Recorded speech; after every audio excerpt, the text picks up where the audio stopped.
Good afternoon. Welcome to the June 23rd Governance and Priorities Committee meeting. I'd like to first recognize that we're on the traditional territory of the Snuneymuxw First Nation. Our clerk today is Ms. Gurry. We have also the following councillors attending electronically.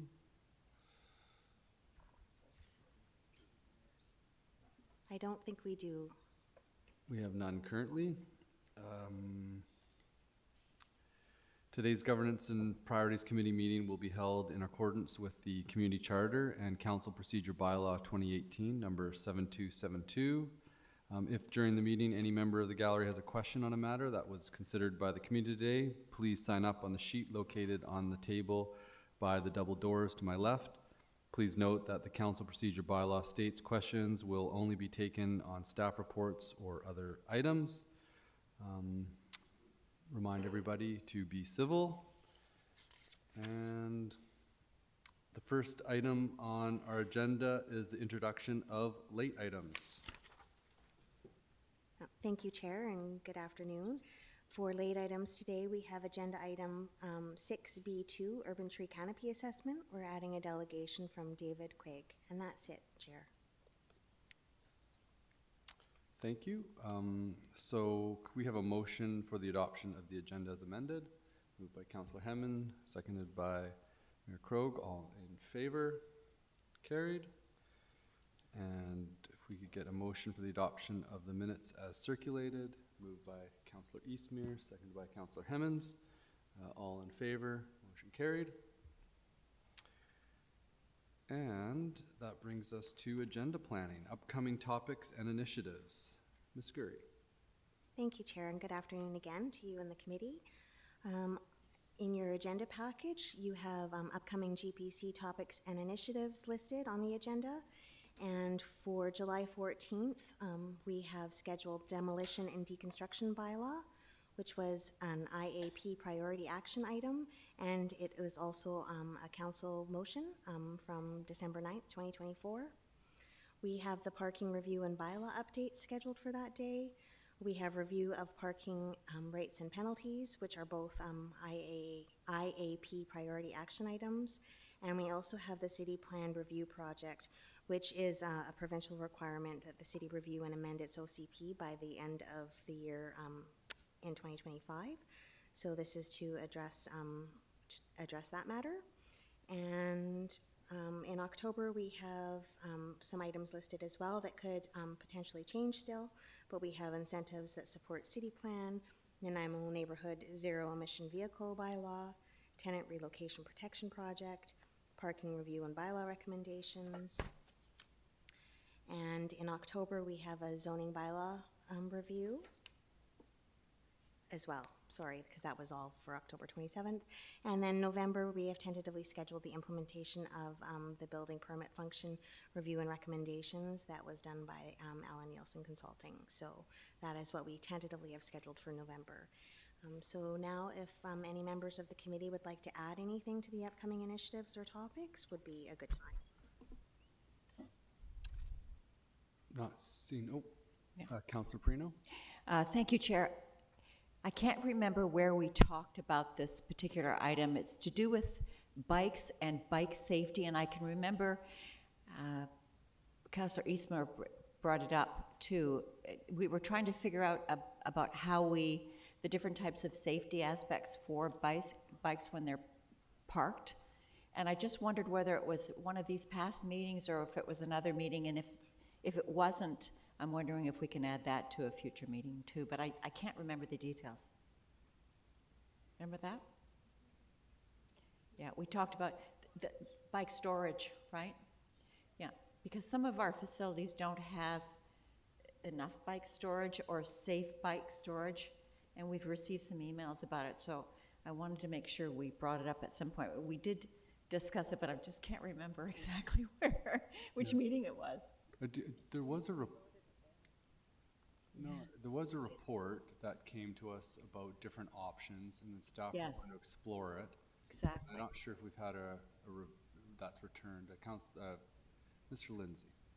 Thank you, Chairman. And Mr. Sims may want to jump in here. My recollection is you most recently had a discussion about this. Yes. At your finance and audit meeting when we brought forward. That's where it was. Thank you. Updates on both existing capital planning and what we are considering moving forward to 2026. You had a Okay. bit of a discussion about end-of-trip facilities, and I believe Mr. Rosen and his team talked about the implementation of some new end-of-trip facilities downtown. And then, You're way ahead of me. That's great, yeah.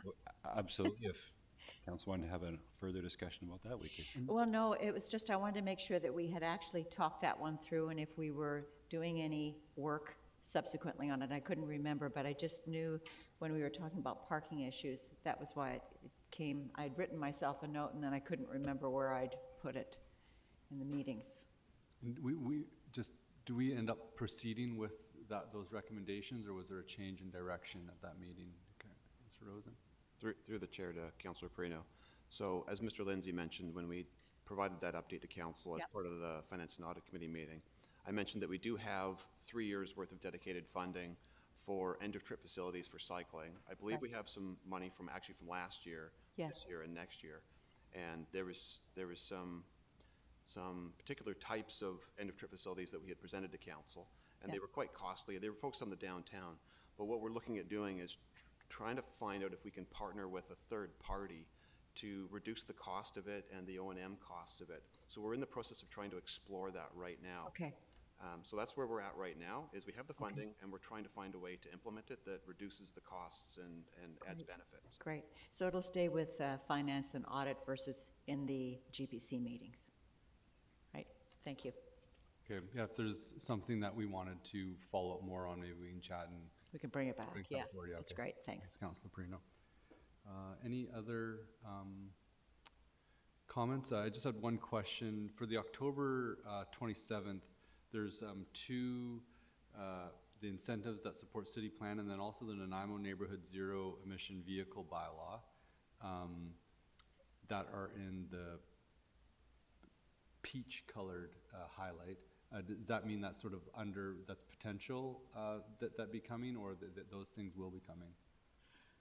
The legend on the second page or the last page of this shows that those are council or GPC requested topics. So they came from you either at a council meeting or during this little roundtable session right now. So it was requested from you folks. Okay, and so those will be on the agenda for 100%. The ones that we ask for a motion on are staff initiatives, and we don't have any listed right now Okay. that haven't already been approved. Great. So we're good to go. Okay. Seeing nothing else from council, we're good to move to the next section here. That brings us to reports. Prosperous Nanaimo, a development cost charge bylaw update and amenity cost charge bylaw. Mr. Lindsay. Thank you, Chair, and good afternoon, committee members. I'm going to turn it over immediately to Mr. Rosen, who has some introductory comments on DCCs and the new opportunity we have for an amenity cost charge bylaw under relatively recent changes at the provincial level. So he's going to do some brief introductory comments, and then we have our consulting team is here to do a presentation to you. So over to Mr. Rosen.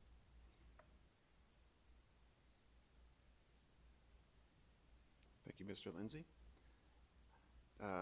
Through the chair to Mayor and Council. As part of the Integrated Action Plan, staff have been working on an update to the DCC bylaw and the development of an ACC bylaw.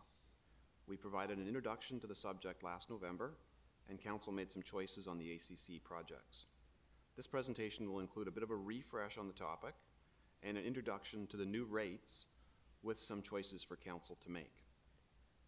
As Council is aware, there's been considerable cost inflation since the last DCC bylaw update 7 years ago, and the province has also introduced some new categories, including RCMP, fire protection services, and some other new categories that are in addition to what was previously allowed. Those two factors are the primary driver for the increases that you will see. So I'm going to hand the presentation over now to Sean Heffernan and Laura Bernier from Urban Systems, the consulting team that has been helping us with this. And so, over to you guys.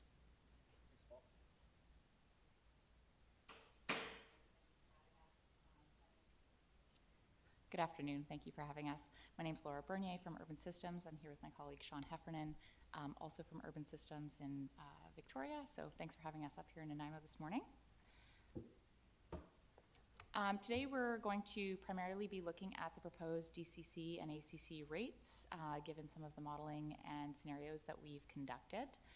We're looking for a number of directions from Mayor and Council here, but really we're trying to make sure that the city's capturing appropriately the funding that's required to support with growth in the future of the city. And today we're really looking to familiarize everyone with those different scenarios and the program rates.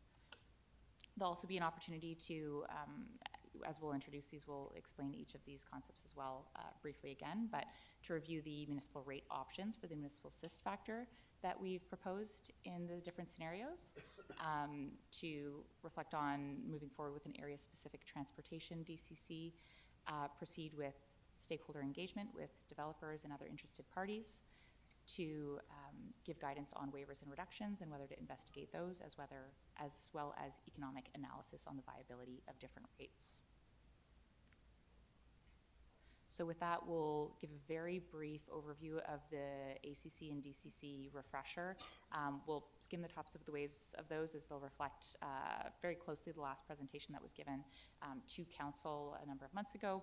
If there's any questions, we're happy to follow up on any of those principles though. Then we'll review the area-specific transportation DCC rate, the proposed DCC and ACCs for the entire citywide rate, as well as some implementation considerations. So as a brief refresher here, both DCCs and ACCs are really geared towards supporting with growth. All of the projects that are funded through these mechanisms have to be for the benefit of increasing capacity and growth in the city. They're meant to share the costs of infrastructure with developers and municipalities, and they're provincially regulated tools, so they are within the confines of the Local Government Act as well as best practice guides.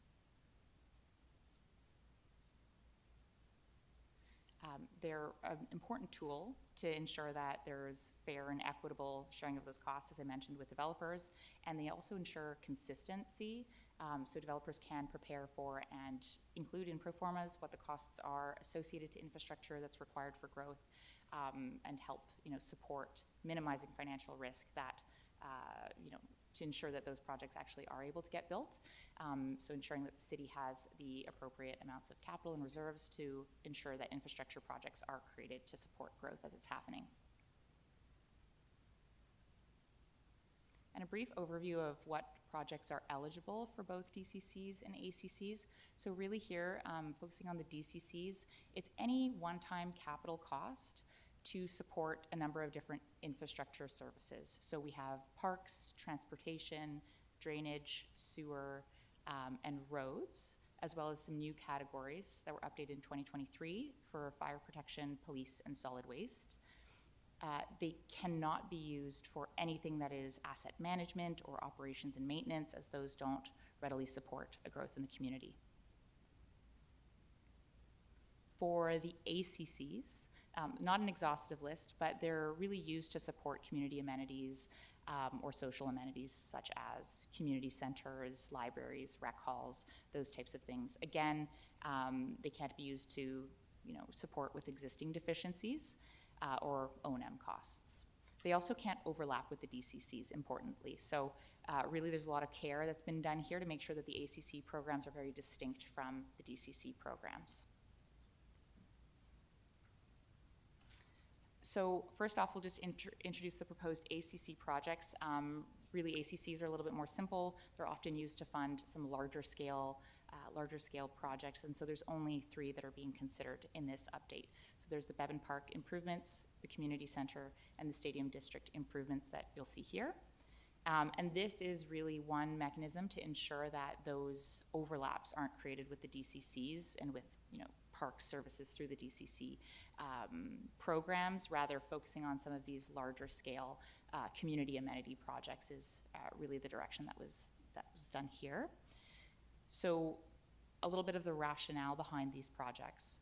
They were inspired by and taken from the Integrated Action Plan from the City of Nanaimo. There were 80 or more projects that were considered through that plan. There's a few criteria that were gone through to really filter down those projects. So you'll see here, this is a more extensive list, and I'll just touch the tops of the waves here, but we really tried to vet the ACC projects against Local Government Act as well as best practice guides. So we wanted to make sure that the amenity was providing social, cultural, heritage, recreational, or environmental benefits. We could only include the one-time capital cost, and really wanting to focus on benefits to the entire community. So benefiting growing areas, as well as making sure that users from across the city would benefit from those recreation amenities that are being proposed. We also really wanted to make sure here that the programs that are, or the projects that are proposed through the program are going to be able to be accomplished throughout the ACC program timeframe as well. So that was a consideration here.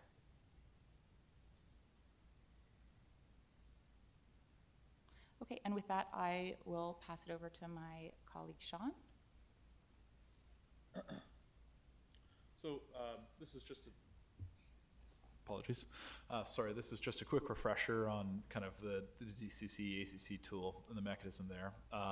So again, DCCs and ACCs will really, I think, be seen by the development community, those paying the rates, as essentially the same fee. They'll be paid at the same time, either at time of subdivision or time of building permit. And they'll be kind of collected in the same way, using kind of the same, based on the same land uses and the other elements of the program, which are structured to be similar to each other to make that easier to administer overall for the city. As noted too, you know, there's the option as well, like to collect DCCs at time of building permit or subdivision for single attached uses. So that will come into play for when we look at kind of lower density uses, which could be either single family or duplex uses. Just a quick overview. This is something we went through in a lot of detail in November, and again, we're happy to respond to any clarifying questions as we go through this. But essentially, the DCC rates are a pretty simple equation. At the end of the day, it's the total number of projects and the capital cost of those projects divided by the number of units and growth that's expected to occur in the city over a specified time frame. In that, we developed this program by first looking at what are the projects that are required by the city for each of those infrastructure categories noted by Laura earlier. What are those costs and what's the growth those projects are going to service? We then look at each project on the lens of to what extent does that project benefit new versus existing growth? And we actually do this project by project to evaluate what that impact is. So, you know, we use different methodologies to go through this. Actually, we talk about this in a couple subsequent slides, but essentially, you know, whether it's going to benefit the population as a whole, and you'll see the ACC projects were in there at 30%, which is basically the population change of Nanaimo over a 25-year period. So we're essentially saying in that case that these projects are going to benefit existing users and future users, you know, proportionately. Everyone's going to benefit from those projects. So that's kind of one mechanism that we use to understand those projects. Others are based on more technical rationale, where we say, yeah, this pipe is going to, you know, increase water supply capacity by, you know, 50%. So it's about a 50-50 project. From there, we calculate the draft rates, and then the element that we're going to talk a bit about today too is the assist factor, which is a pure policy decision by council. So once we've established a program and the rates for those programs, the Low Government Act outlines a mechanism by which council can adjust those rates to respond to market needs or comments from the developers or for other reasons, and sometimes often, as we propose later in the presentation too, to support the inclusion of a new program or service area that hasn't been introduced before. For the ACCs, and you know, in a lot of ways the DCCs too, the new Local Government Act legislation around ACCs specifically suggests that there's financial and feasibility testing to review the impact of new rates and charges on the viability of development.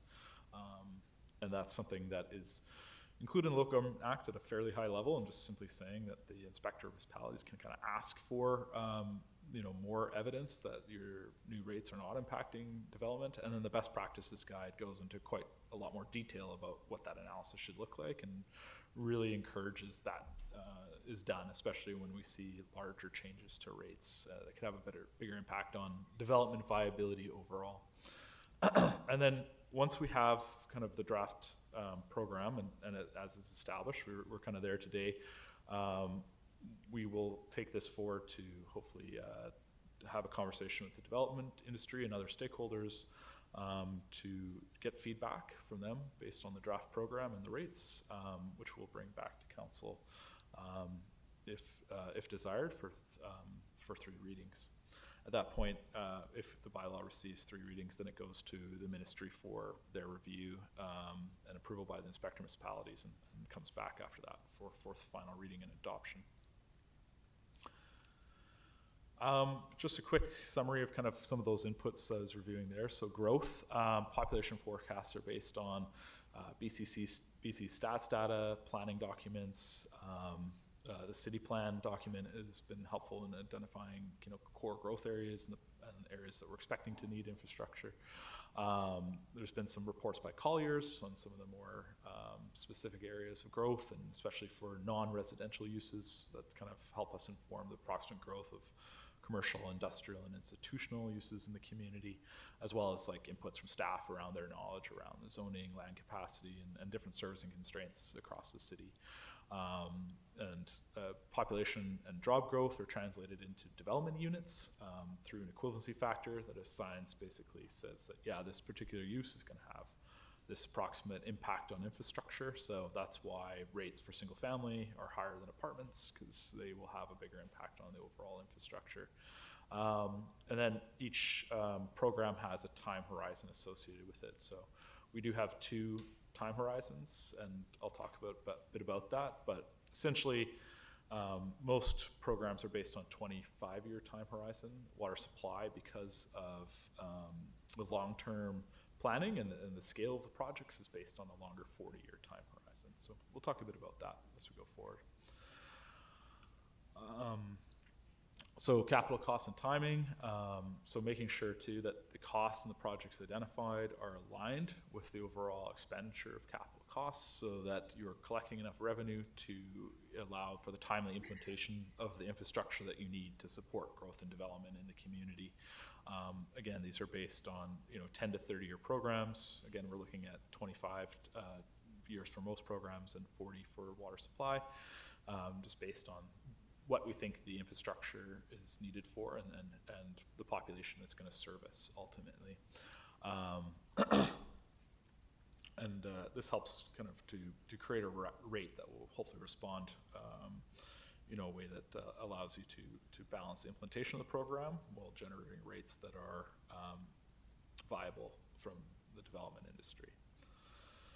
Again, allocating benefit, I won't go too much into this. We talked a bit about this slide before. So in most cases, projects in the program are shared. Only ones that 100% are those that would only benefit growth and development. And in that case, it's mostly, those things that have kind of a benefit to greenfield development. Most projects have a benefit allocation of at least 30%. So that population kind of general benefit of future versus existing population is kind of the baseline benefit allocation that's used in the program. The municipal assist factor, again, council has discretion to set this anywhere between 1 and 99%. It can be driven by a number of factors, and again, it's looking at the introduction of new amenity categories and looking at the impact that rates are going to have. It's important to note that any change in the assist factor from kind of the baseline of 1%, which is the lowest, to go anything higher means that those monies have to be made up by non-DCC revenue sources. So in our proposed rate options, we largely assume a municipal assist factor of 1%, but that is council's decision. It's for the purpose of generating a rate and creating a model. With the exception of water supply and police services, which are at 25%. And we can talk a bit more about that, but essentially water supply, again, being a very long-term, significant program with several large projects. It's done on a different time horizon, and therefore will have a larger benefiting population, and part of that 25% is recognizing the substantial cost for that, but also understanding too that the long-term time horizon of that program makes it harder to be a little more precise in as well. Police services is a new program with some substantial costs, and that's why we've also proposed a 25% assist factor there, because it's a new program that's just being introduced. Part of that is to help manage the impact of introducing significant infrastructure and facility costs into the program. Project prioritization, this is something we're going to talk a bit about today, because we're going to present 3 different options. There's literally thousands of permutations and how we could actually create a rate. So we've done our best to kind of, build out 3 options for your, thinking and input today. So project prioritization really looks at, the cost and timing of project, the level of service, its benefit to future population development. So if it's near term and has a high benefit to future growth and development, then it's kind of like a top priority project. You're going to need it soon. It's going to have a really big impact for growth and development in the community. We ranked projects on a scale of 1 to 3, and 3 is kind of like it's longer term, maybe not having the same immediate impact on growth and development, but in a lot of cases, every project on the list will have a benefit to growth and development in the city, and they will be projects that the city will need at some point. So part of understanding the prioritization is that we understand there's limitations in terms of like what rates can and cannot be, and it's able to provide some options. So what is the most important infrastructure you have? And at the end of the day, it's important that you're funding those things that have the highest priority and are going to happen earliest in the time horizon, because there's less opportunity to collect for those projects in future DCC updates. So things that kind of fall off a list, but maybe needed towards the end of the 25-year time horizon, they can be added on when you go to update these programs, as time goes on. And again, the recommendation is kind of doing that every 3 to 5 years. So you may update it several times before some of those projects actually come into being. Sorry, I realized I didn't switch my slide there, but this is a good summary of kind of what was describing there, with high kind of in the next 5 years, medium term, the next 5 to 10, and long term being kind of 10 years or longer. One thing I'll just note here on this slide for council's viewing is that we've noted here just P1, P2, and P3 on the different priority levels, and that corresponds with the project lists that are in the council package with the priority levels against them. So that's a good reference there to understand what the priority levels mean for each project. Any questions before I jump into this next piece? That was a lot of information. Not seeing any, go ahead. Sounds good. Yeah, feel free to jump in too, and if things come up as we go along. One new element of the program being contemplated since the last update is an area-specific transportation DCC program. So DCCs can be established based on unique geographies where you have a particular service or piece of infrastructure that fundamentally only benefits certain users. And in most cases, the best practices guide and the best practice is to establish area-specific DCCs, because it gives council and the city the most flexibility around how those monies get spent. Area-specific DCCs can only be collected for and spent in the areas in which they're established. So creating a lot of area-specific DCCs can be quite problematic, because you create multiple reserve funds that can't actually be deployed in the spaces they might be needed. And I think communities that have done this have found that some of those reserve funds will start to really over-collect, and you will kind of run out of projects you need to spend them on, and others will under-collect, and you'll kind of never get enough revenue to build the projects in those areas that you need. So it's kind of a tool that the best practices guide would refer to as using sparingly, and in certain cases. And so one of the things we understood through our work was that citywide program identifies up to 50 projects, depending on what level of prioritization we're looking at. But there was a few projects that really benefited South Nanaimo, and particularly large development areas like Sandstone and other parts of South Nanaimo that will really be driving those growth, and it won't really have the same level of benefit to the city as a whole. And there are significant projects with significant costs. So there's 3 that were identified in that area. It's expected that without these projects, if the growth were to occur, you'd have heavy localized traffic congestion in those areas. And for these reasons, we sought to explore an area-specific DCC charge for council's consideration. One thing at the bottom there is that these DCC charges, when they're done for an area-specific, they can either be separate from the city, or they can a city-wide program, or they can layer on top. In this case, because South Nanaimo will benefit from numerous other projects in the city-wide program, this would layer on top of the proposed DCC rate. So it would be an additional charge on top of the citywide DCC if it was to be established as an area-specific program. So it's just something to consider, and in many cases we do suggest doing this as like a separate bylaw and program so that you can amend it, repeal it, and change it without having to do that with your whole bylaw, essentially. So it gives you the flexibility to like influence and evolve that program kind of separate from the rest of the citywide program. If it's integrated into that, then if you did need to make a change to it or anything like that, then you'd be having to kind of send the whole bylaw, repeal and send the whole bylaw back for inspector approval and things like that. So it does keep things simple from a more administrative perspective and allow for some more flexibility in updates and review. So the 3 projects that were identified in our discussions and review were the Mackey Fielding Road upgrade improvements, Fielding Road upgrades improvements, and a connector between those 2 roads. So again, this would help unlock access to a lot of development sites in South Nanaimo and would alleviate significant future traffic congestion in that area. This is a high-level map that just kind of shows where we drew that boundary for what is considered kind of the South Nanaimo. So it would be everything kind of south of that red line would be charged the area-specific DCC if it were to be implemented. So this is just for at high level the proposed area-specific DCC rate. Oh, sorry. Sorry, I just want to clarify something. So the red line is actually, the red dashed line there you see is a screen line that shows the limited transportation infrastructure we have in South Nanaimo to move north and south.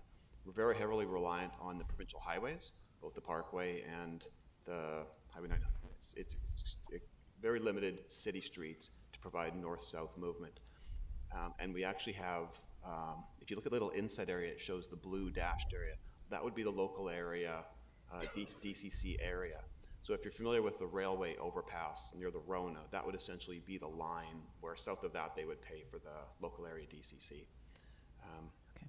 So, and it would, and the 3 projects that you saw there, they're really, we kind of view them as one project. It's really the Mackey Fielding connector. It's a north-south connection that would provide redundancy to the highways for travel within the city, north and south.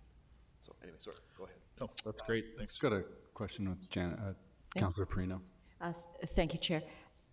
Regarding the area-specific DCC projects and the Mackey and Fielding Road, so it could be the road, if, for example, you wanted sidewalks or bike lanes or anything, that would all be included as part of the DCC if we wanted it to. Is that right? Or is it just the road? Through the chair, I believe the projects envision, they're long-term, but I do believe that they envision like build out of a whole road cross-section. Okay. Yeah. So it doesn't matter, it doesn't just have to be just the road, I guess is, no. No, Okay. it can be every component of that transportation infrastructure project, and I believe it's, Okay. multimodal. It's open, project. yeah, thank you. Thanks. Yes, thanks for the clarification. And yes, I guess for the reference, the blue line there, I know it's a little hard to see. It does kind of come across actually further up by the railroad crossing there on the Island Highway. So everything south of that would be in the area specific. And this is just to show the area specific DCC rates. So you can see a single family rate of about $5,500, medium density, which would be kind of townhouses and row house type development at $2,500, and then high density, which would be more apartment type uses, would be $2,300. Commercial and institutional will pay $38 per square meter. Industrial will pay $11.42.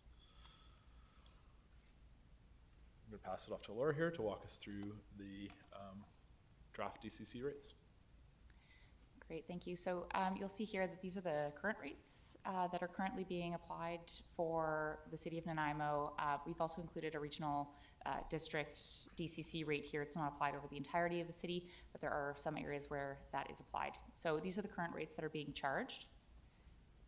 We have considered here grouping some of the categories, so you'll see that that will change a little bit here through the proposed rates. So a couple of things to consider. There's going to be a couple of scenarios that we're going to show here. There's three scenarios, and they are adjusted based on things like the municipal assist factor, the number of projects that are included, and the time frame as well. So we really considered the different priorities of projects in a couple of these different scenarios. And I'll get into some details on the specifics here. So mainly, across all of the programs, we've considered a 1% municipal assist factor, except for water supply and for police services. So the water supply program is one that is a very large program. It's going to benefit future generations beyond the current, beyond the 25-year time frame that other programs are going to see. So there is a better argument for, with a large piece of infrastructure, you might want to provide additional assistance there if it becomes unviable to development. So there's a proposed 25% there, and police services is much the same, a large piece of a large piece of infrastructure there. Another consideration here is just that all of the programs are against a 25-year time horizon, with the exception of that water supply program. So you'll see here all of the scenarios that are mapped out.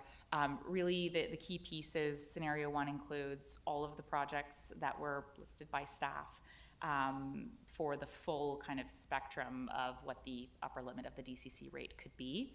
It includes 25% assistance for water supply and police. Scenario 2 is where we start cutting back on a couple of projects here. So that's where we've taken out the low priority projects for transportation and parks, and the municipal assist has remained the same as the first scenario.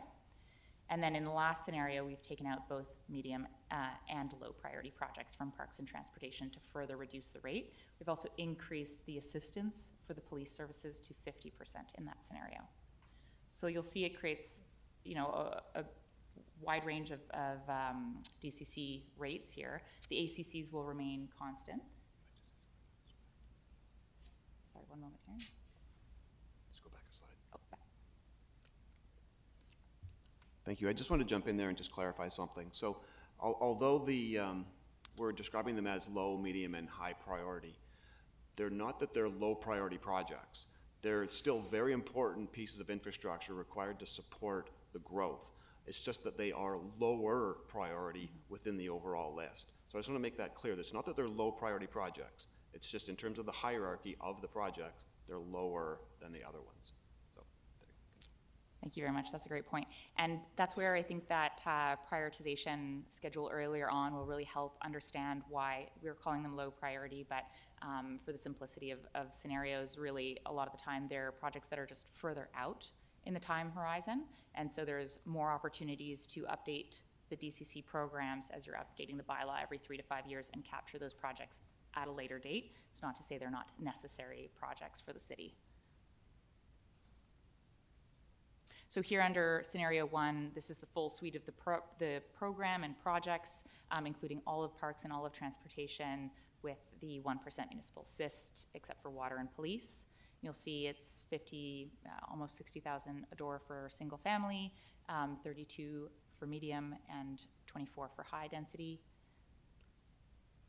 This is our scenario 2, which includes the highest and medium priority projects, and it just removes some of those longer term projects that could be potentially included at a later date. And so that would be 48,000 per low density door, 28 for medium, and 19 for high density. And here is the lowest scenario that has the smallest suite of projects for parks and transportation and includes that additional assistance for the police services. So all things to consider, and happy to further discuss the priority levels in some of the questions. We did want to, for the community comparisons we're about to show and the staff recommended rate is that scenario 2. It's a bit of a middle ground. It peels back a couple of the longer term or lower benefit parks and transportation projects here. And so when showing the community comparisons, this is the rate that you'll be seeing here. I will note too, before we jump into the community comparisons, is that it's very hard to do this from an apples to apples perspective. It's always kind of apples to oranges to watermelons. Each community has different unique servicing constraints and charges for different categories. So being a newer DCC, some of the communities you compare against here will not have police and fire, for example. So those are two programs that you'll be implementing that aren't in place in Victoria, for example, which can have some significant costs. And because they're new service categories, there's not a lot of DCCs that have them in place yet. The other thing to factor in too is kind of the relative cost of land and value of property in these communities as well too, in comparison to Nanaimo and the other ones as well too. So just wanted to kind of point that out just for your awareness, but I do think it does provide like a context in terms of where it kind of sits amongst the rest. Any questions there? Thank you very much, Chair.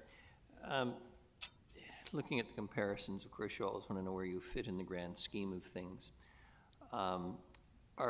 Are you aware, or can you comment on whether Colwood and Victoria are contemplating changing theirs as well? In other words, are we ahead of the pack, or are we just in the middle of the pack and we're making progress and everybody else is about to jump on this pony? Yeah, through the chair, I think it's, so Victoria just did an update, so they are not looking to do an update anytime soon. I think they are planning to start doing their updates a little more regularly, potentially. They had quite a big jump, but I think there is, a newer program there that probably won't be updated for some time. Potentially the addition of police and fire, which were not included in the last update. Colwood has a lot of its programs in different bylaws, so it's been adding different services. Some of them have been updated recently to include parks, for example, and I believe their roads underwent a minor DCC update recently. Other things in that have not been updated in a while, for example, like sewer, and they don't have a drainage program, and they don't have a police program. So there could be additional DCCs added to that suite as they go along. And that's kind of speaking to my initial point of like, yeah, it's kind of apples to oranges, what's being collected. And that one has a series of bylaws all adopted in different time horizons. So some of those may get updated in the next couple of years, or additional services may be added.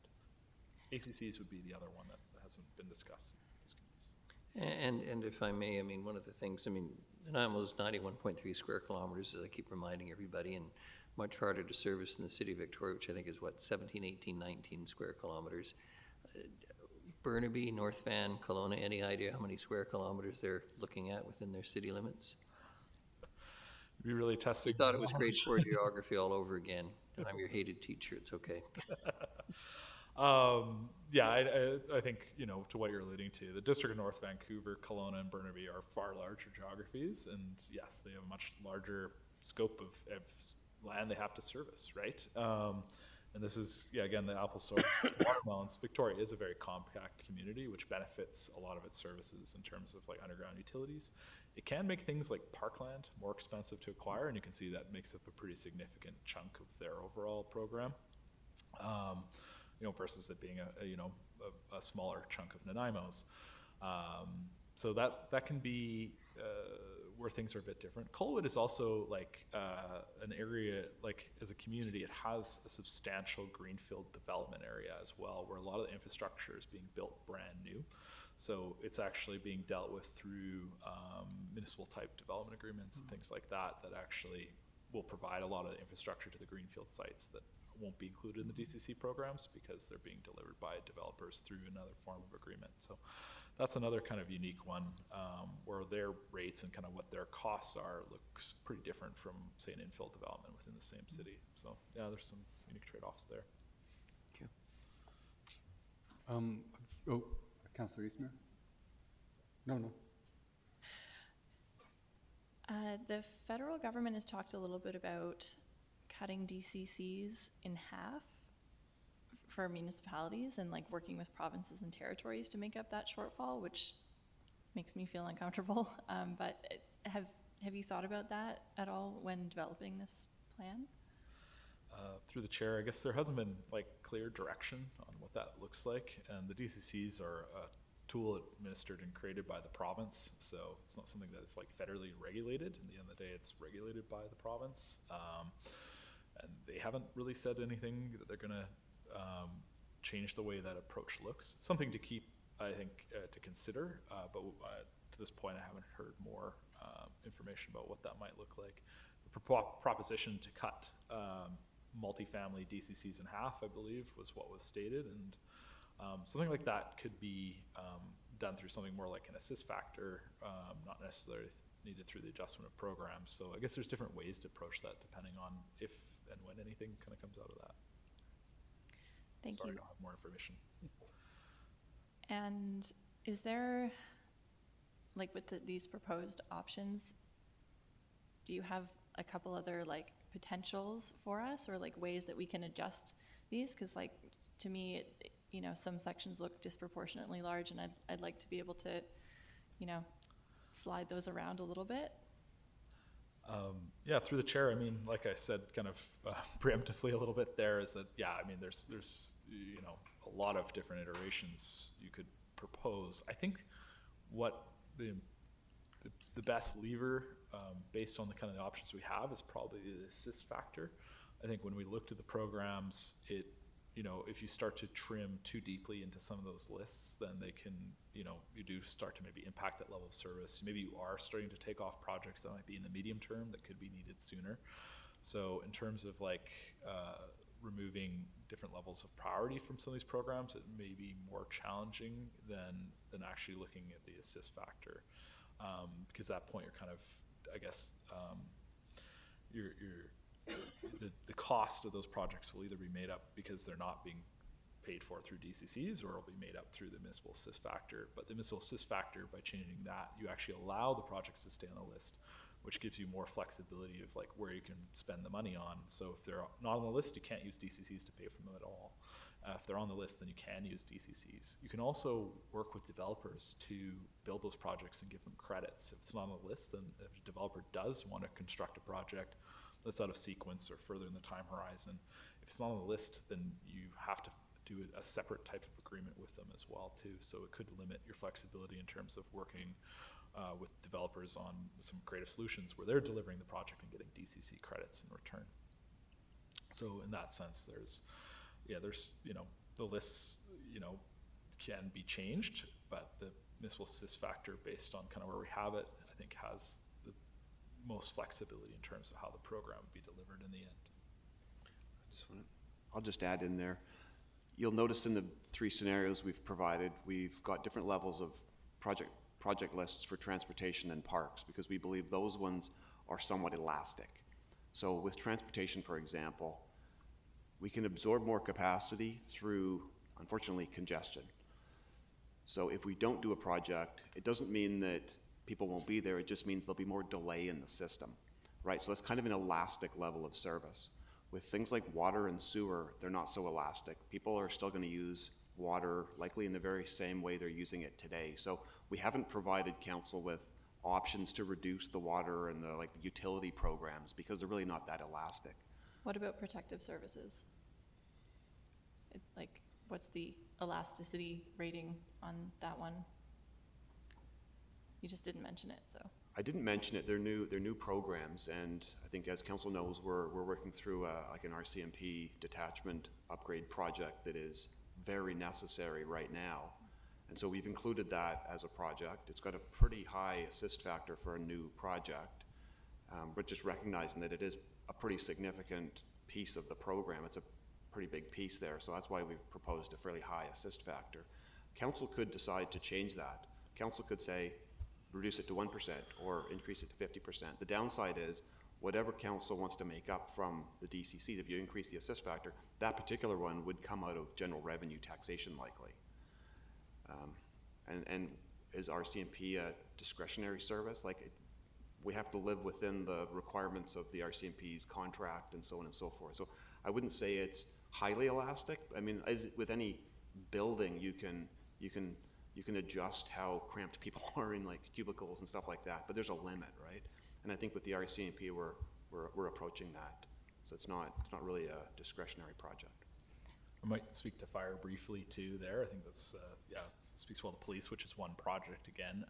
Fire is a relatively small program. I think it's for a medium density residential unit. It's probably just over $1,000. So if you trim that program in half kind of thing, you wouldn't really move the dial as much, which is part of the reason why I think transportation and parks, both being more elastic and bigger programs, were kind of the choices for looking closer at those priorities. I'll mention additionally just that a tool not yet talked about that we'll see very shortly here is the waivers and reductions as well, which is a tool to be able to support desirable forms of nonprofit and for-profit rental housing and things like that. So while the municipal assist factor is similar in that those revenues would have to be made up for elsewhere, it can support with some of those rates in a way that we haven't mentioned quite yet. That's helpful, thank you. Councillor Perino. Thank you, Chair. I have two questions, if I might. When we look at the scenario 1, 2, and 3, you've actually got the total ACCs as well. So if you go up to scenario number 1, which is at the grand total of DCCs and ACCs at $57,973. So what we're currently paying, what the current DCC is right now in a single-family home is $19,484. Is that correct? So we're looking at a possible increase of more than $38,000. Is that right?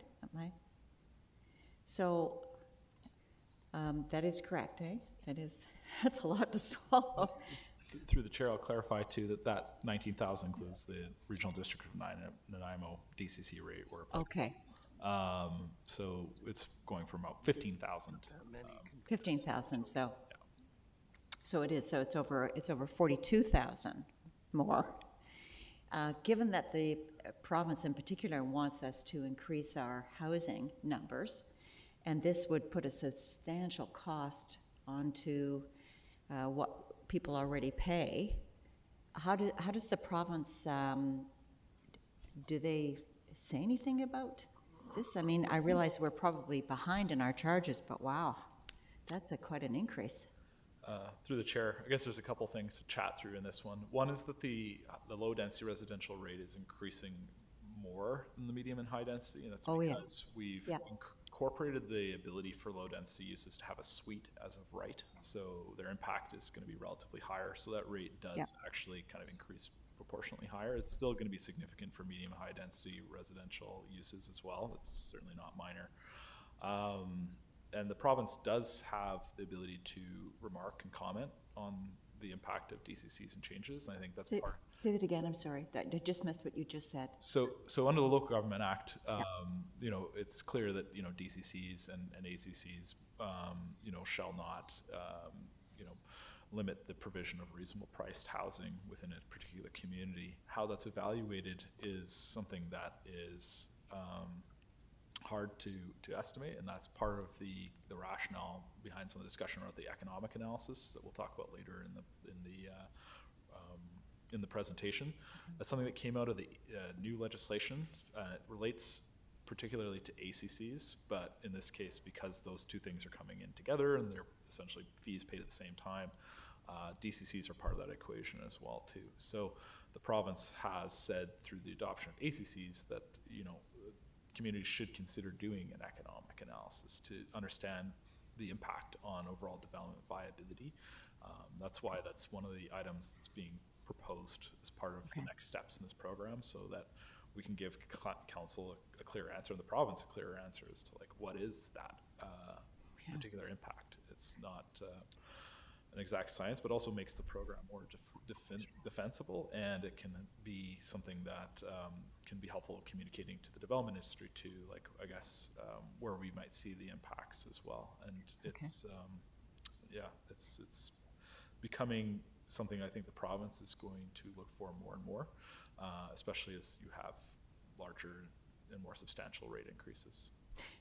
So I just one final comment. Is this because we are so out of date with our DCC charges? Is this why the substantial difference, particularly? I mean, I realize the ACC is new, so that you can't put in, but the DCCs, It's a huge increase that you're suggesting, even the 3 scenarios. So is that just because we are just far behind? I think at the end, it's yes, you haven't updated your rates in a fair bit, which is going to create updates. Good to know. Create increases no matter what. Through that time period, since the previous update too, there has been like pretty exceptionally large changes in the cost of infrastructure, and Yes. different supply chain issues have actually made infrastructure much more expensive in that True. time horizon too. So it's a bit of a combination of factors. The program's dated, you have seen significant cost inflation in infrastructure in that time horizon as well. And things like land acquisition have gotten more expensive too. So the price of properties increased quite significantly in that time horizon too. So like land acquisition for your parks program, for example, will reflect that. We know. Thanks. Thank you. Thanks. I just have a couple questions, just on, Likewise, me. oh, sorry, for some reason you're not showing up on the screen when you press your button there. That's because I'm not Councillor Gesselbrock, I guess. Yeah. Go ahead. No, go ahead. Just on the comparison slide there. Yeah, so the 27.8K, that's reflective of scenario 2.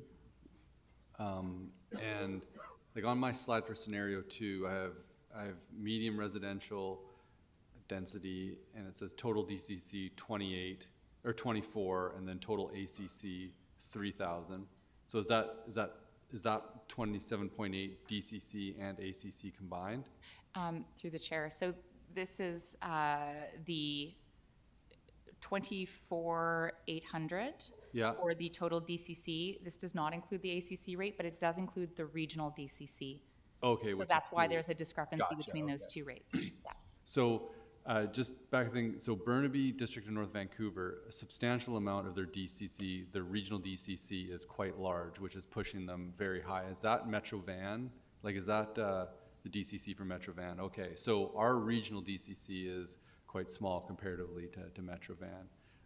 The other thing, just with parks, say compared to Kelowna or Burnaby, our parks acquisition, or not acquisition, our parks is relatively smaller. Is that mostly park, like when I looked at the list, it looks like park amenity, like infrastructure, not so much acquisition. Do we have any acquisition in our city DCC in it? To the chair, yes, we do have parks acquisitions in there. Okay. With this scenario too, we've removed some of the longer term park acquisition programs that were, acquisitions do make up a significant portion, especially of that scenario 1 where you have all of the projects there. But there is a number of park acquisitions projects. That were in there, okay, sorry, I missed that, okay. Great, those are my questions, Mayor Krogh. Thank you very much. And I'm following up on what Mr. Rosen said. We can pay for a lack of, how shall I say, transportation funding and further congestion, which will obviously, and I don't think I'm out of lines in saying this, significant increases in air pollution because vehicles will be idling and longer in taking, plus the quality of life involved. So your 10-minute commute to your happy home that you purchased near your employment is now a 15 or 20-minute commute, et cetera. So I guess what I'm saying is in this discussion, somebody's going to pay. It's just a question of who's going to pay. Either we're going to leave the burden on existing people, in addition those who move and are part of the new growth, if you will, or we're going to shift more of it onto those who are part of that growth and coming to the community. So a very challenging proposition, Chair. Absolutely. I'm not seeing any, Councillor Hemmons. Thank you, Chair. Yeah, I agree with the mayor. We're trying to make up for a shortfall. I think it's in the report as a $75 million shortfall. We know that our capital projects are increasing in cost anywhere between 50 and 100%, yet we're contemplating charging less because it spreads it out, but it goes to residents. It goes to, it's something that the community pays for because they're not projects that we can put to bed. They have to be paid for. So that's just my rambling. My question is about how we're going to engage with the community on these increases. On the communications plan, I'm seeing a lot of kind of pushing out of information, and I'm curious, there's only one sentence that says these sessions will help ensure the updated DCC bylaw and proposed ACC bylaw reflect the community's needs and prioritize before it's finalized. So I just want to ensure that we're not going out with this is what we've decided, that we're actually going out to gather input, and that businesses and whomever would like to speak to us about this will be invited to do so, and that even if we choose scenario 1, we can change course at any point or after the engagement sessions. Thank you, through the chair. That is exactly it. We found the most success typically is when developers and stakeholders have rates to comment on and to provide feedback on. So this would be an opportunity to lay the information out and gather feedback on the different, whatever rate or potential suite of scenarios we would look to move forward with to stakeholders, and then get their feedback to determine what would be some of the issues and challenges that would come up for them in that process.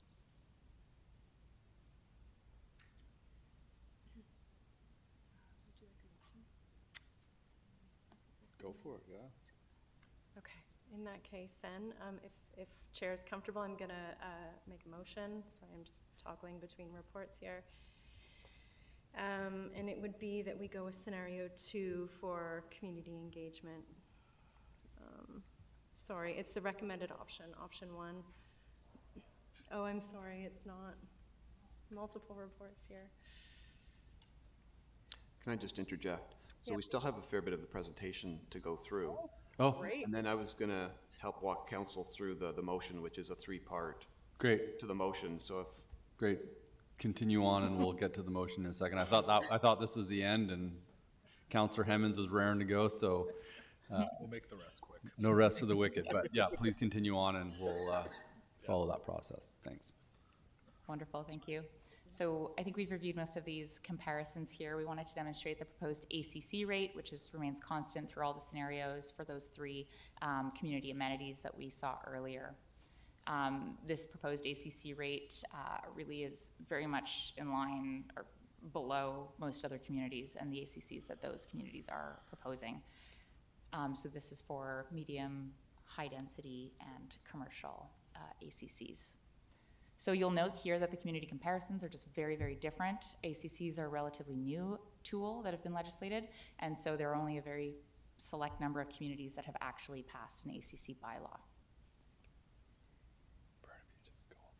So this is a very quick snapshot of the proposed DCC and ACC rate totals. And we did want to just go through a few implementation pieces there. So as already mentioned, there is stakeholder engagement that we would be doing. This consultation is best practice according to DCCs and required through ACCs, and this would be open to any interested parties. We find namely the development community is most interested in these rate increases, but other interested parties or stakeholders could be invited as well. We would provide information for that to be launched on the website as well so that it could be properly disseminated.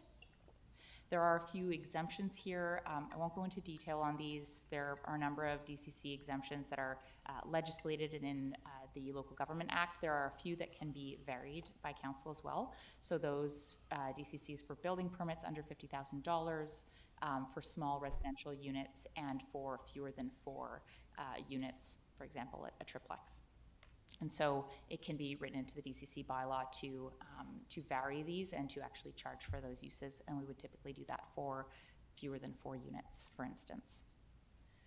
For the ACCs, there are fewer cases here, but in some cases affordable housing might be exempt, and we'll take a look at some waivers and reductions which relate to affordable housing as well here. So these are the categories of... Just have a question on the reductions. Yeah. Reduction. So if you were going to build on a vacant piece of land, a single-family home, do the DCC in Nanaimo, so there's an empty lot and you're going to build something, does that DCC charge apply to that single-family home in in town.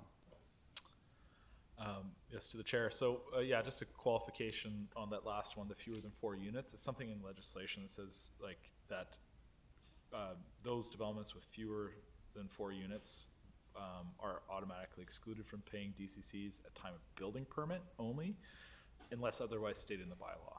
Almost every community chooses to charge for developments that have fewer than 4 units, and I think the direction that we're going would be to do the same here, and this is what Nanaimo has done, has always done. So in any case, it wouldn't impact that.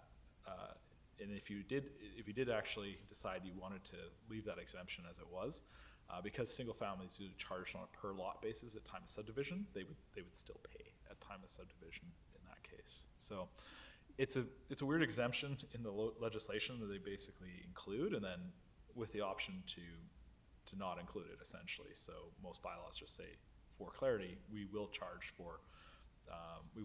DCCs on development with fewer than 4 Right. So, units. so just for clarity, in town where the subdivision's already occurred, there's a single family lot. At time of building permit, they would be charged the DCC. Jeremy? Yeah, thank you, through the chair, just to expand on Sean's comments on that. So, and for clarity, so DCCs are collected at the time of subdivision or at the time of building permit. So in Nanaimo, most communities, when somebody's creating a single family lot or creating a new lot, they're paying a DCC charge, a single family charge at the time of subdivision. They come in to build a single family dwelling, they don't pay additional DCCs, it's collected at the time of subdivision. Yeah. Oh, I guess like the clarity is like, okay, say Sandstone, I get that, subdivision happens, okay, charge per lot. Correct. Say, there's not a lot of them left, but there are vacant lots in a long-standing, subdivision that just haven't had a house built on it. Do you pay the DCC if you're gonna go build on that lot? Thanks, yeah, thanks for the clarity, and I can speak to that too. So it's also assumed, so DCCs are also charged based on a increased capital cost burden. It's assumed that lots created historically were charged to DCC, or they're actually contributing to the capital cost burden currently. Great. Okay, thank you so much for that. Yes, sorry, to add a little bit more, they would pay for more than, if they built more than 1 unit, they would pay additional DCCs. Right, so so on the single family lot in town that hasn't been developed yet, that was meant for a house, if you now want to go build a fourplex, then you would be, you'd have to pay the DCC on the additional units. That's correct, you'd pay on the additional. Okay. Or if you demolished an existing building and constructed 4, then you would get credit for the 1, you would pay on the additional. Capici, thank you. Councilor Perino.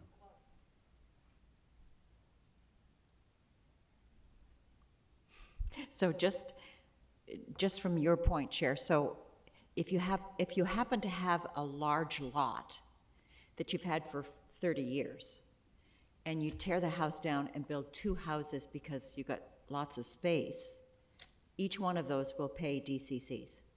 Each one currently pays DCCs.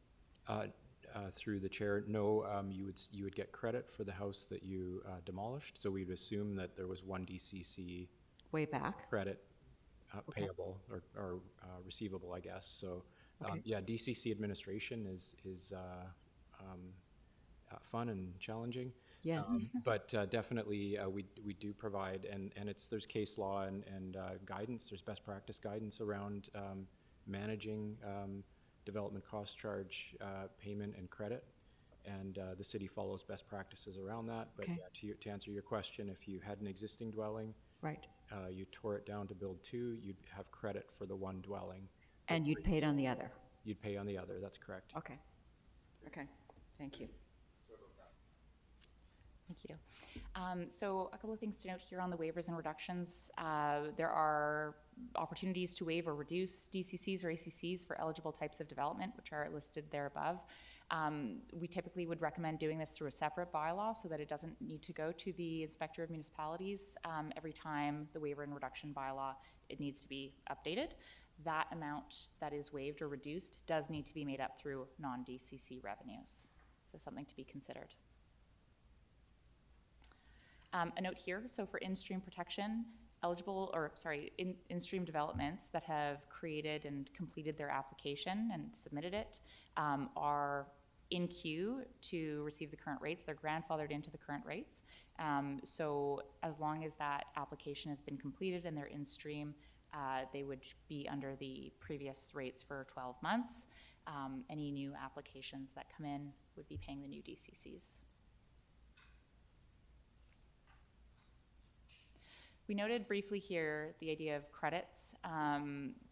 There are many permutations of what these look like. It can, really get into some of the weeds here in terms of what forms of housing are built versus not. But we've differentiated between existing use credits and work credits here, really just to say that if there is, per the questions that were posed, if there's no net benefit or no net capacity increase on a lot, you would not really be required or legislatively obligated to pay DCCs, and so you would receive credits for whatever existing use is that is demolished, and you would pay DCCs on new uses and new units. That is different than works credits, so developers can receive credits for actually completing works on behalf of the city as well. So a small difference there.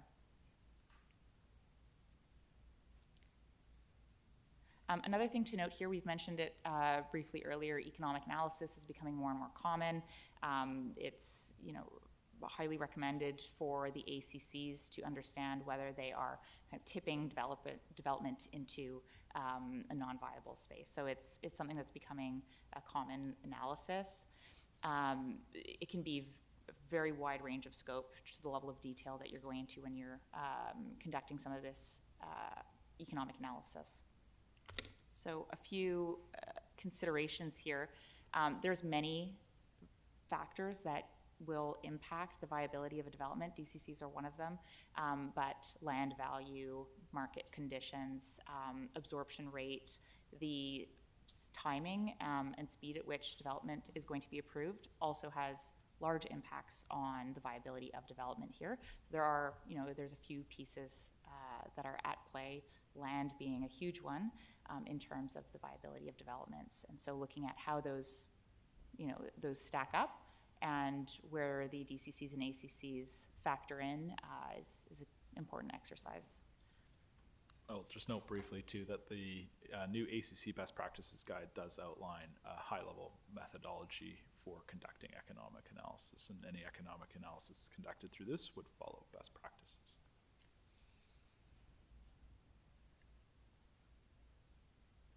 So that's really the content we had for you today. Just a brief update on our timeline here. So obviously we've developed a proposed DCC rate with some test municipal assist factors and presenting those to council. The next step really would be to bring those to interested parties in the development community to understand what challenges that could create and what feedback they might have on those various levers.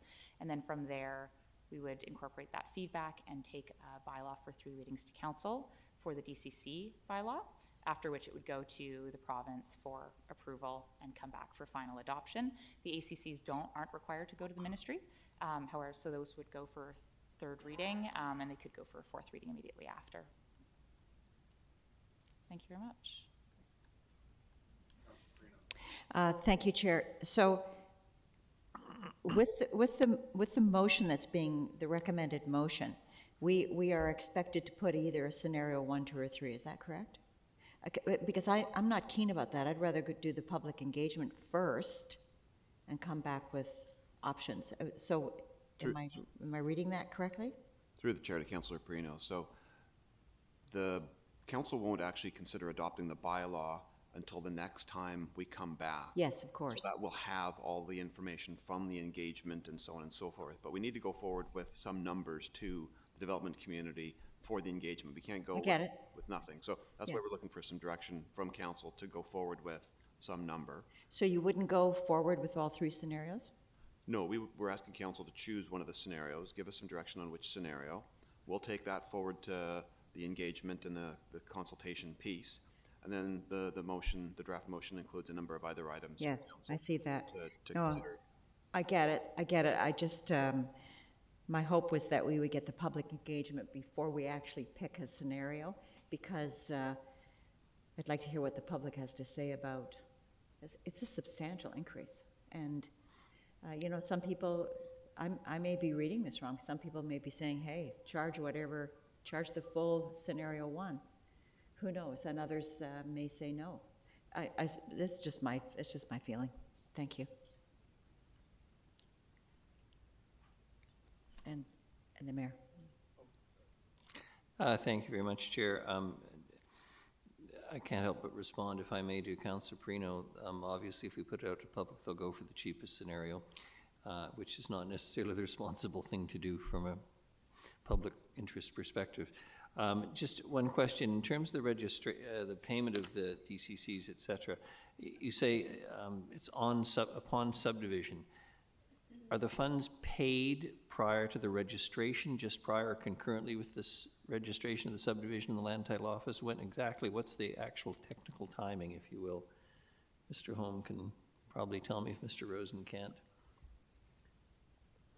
I'm not sure I know the technical answer for that, but I know the payment happens right on at subdivision before it's registered. Question, if I may, Mr. Holm.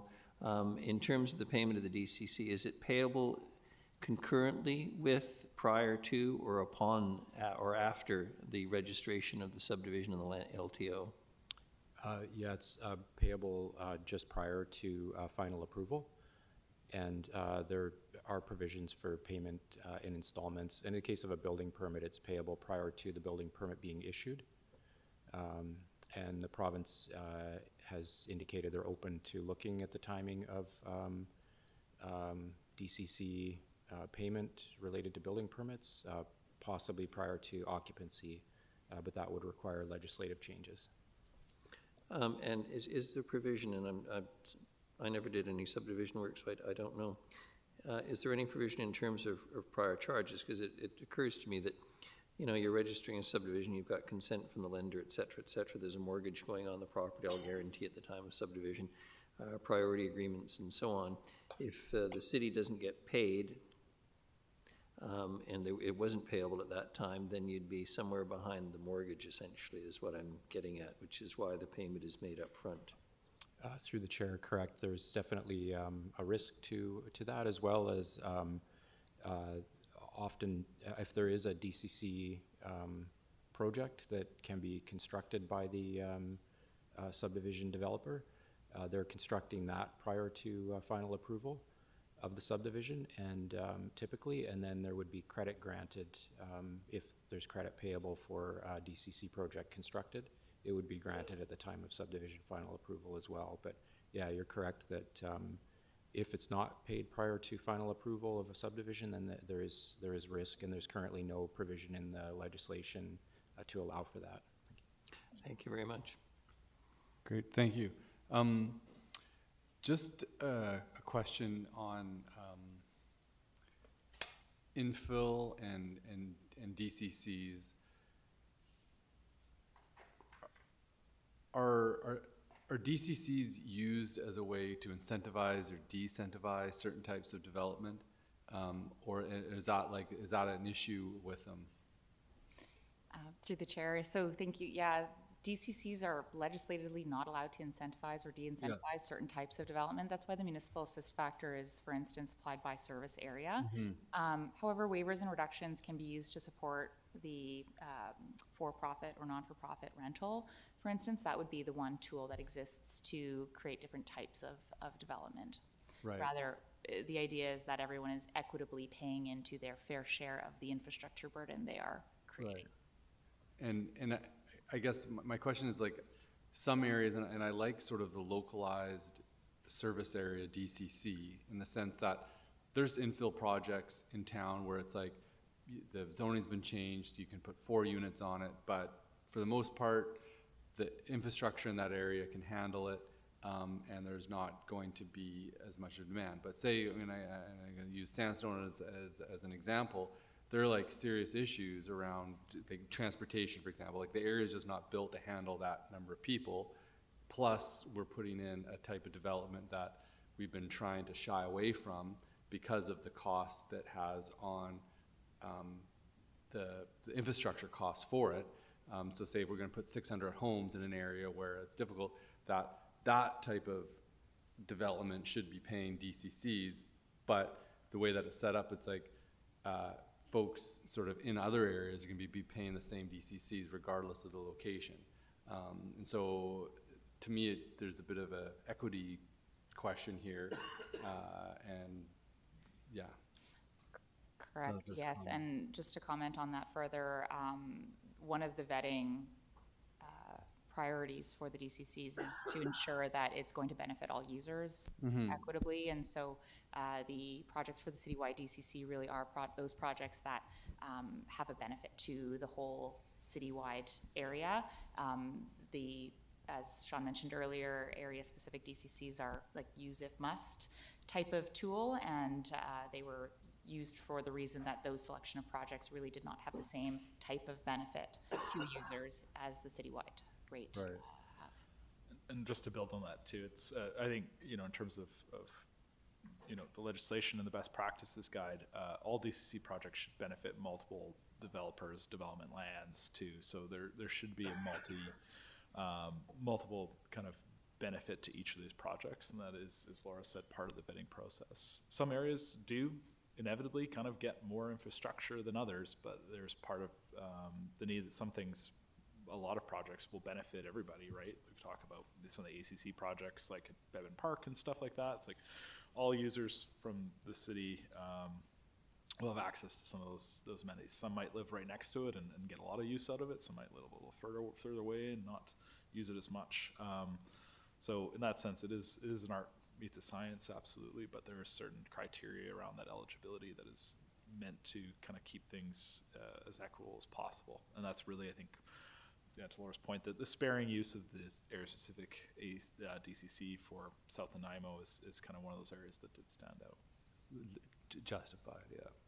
Great, thank you. So, Mr. Rosen, I'm not sure, was there something else that you wanted to present? And I see Councillor Manley's got a question, but is there something more that you wanted to present before we entertain motions?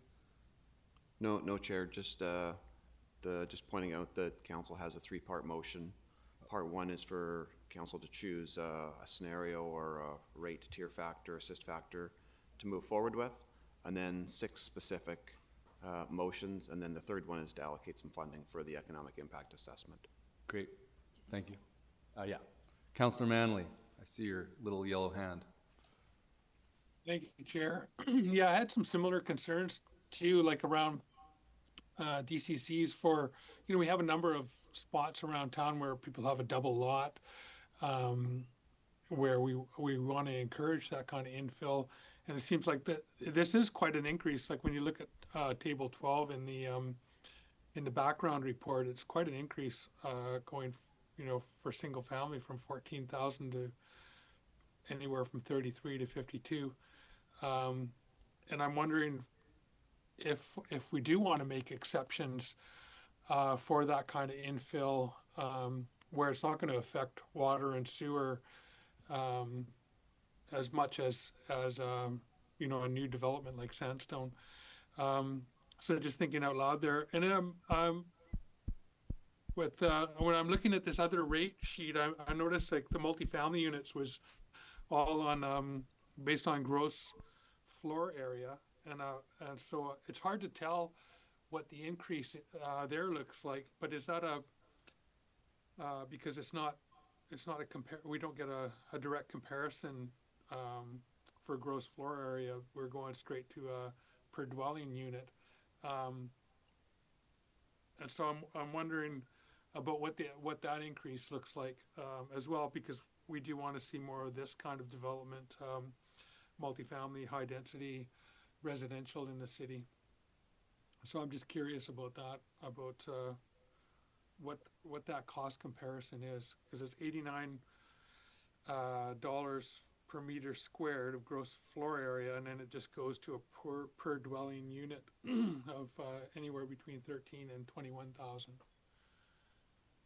Through the chair, to that last question, on the high density residential comparison slide, we do have the previous Nanaimo DCC rate calculated on a per unit basis at the bottom. So it'd go from 9,000 to 19,600 approximately.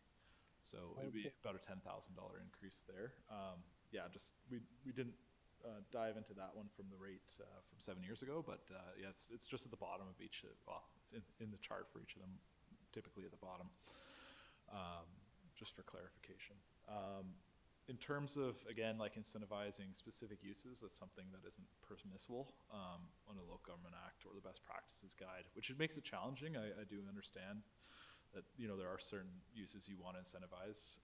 There's a broad range of infrastructure being provided, though, and certainly sewer and water are not, are quite low actually compared to transportation and police and other services.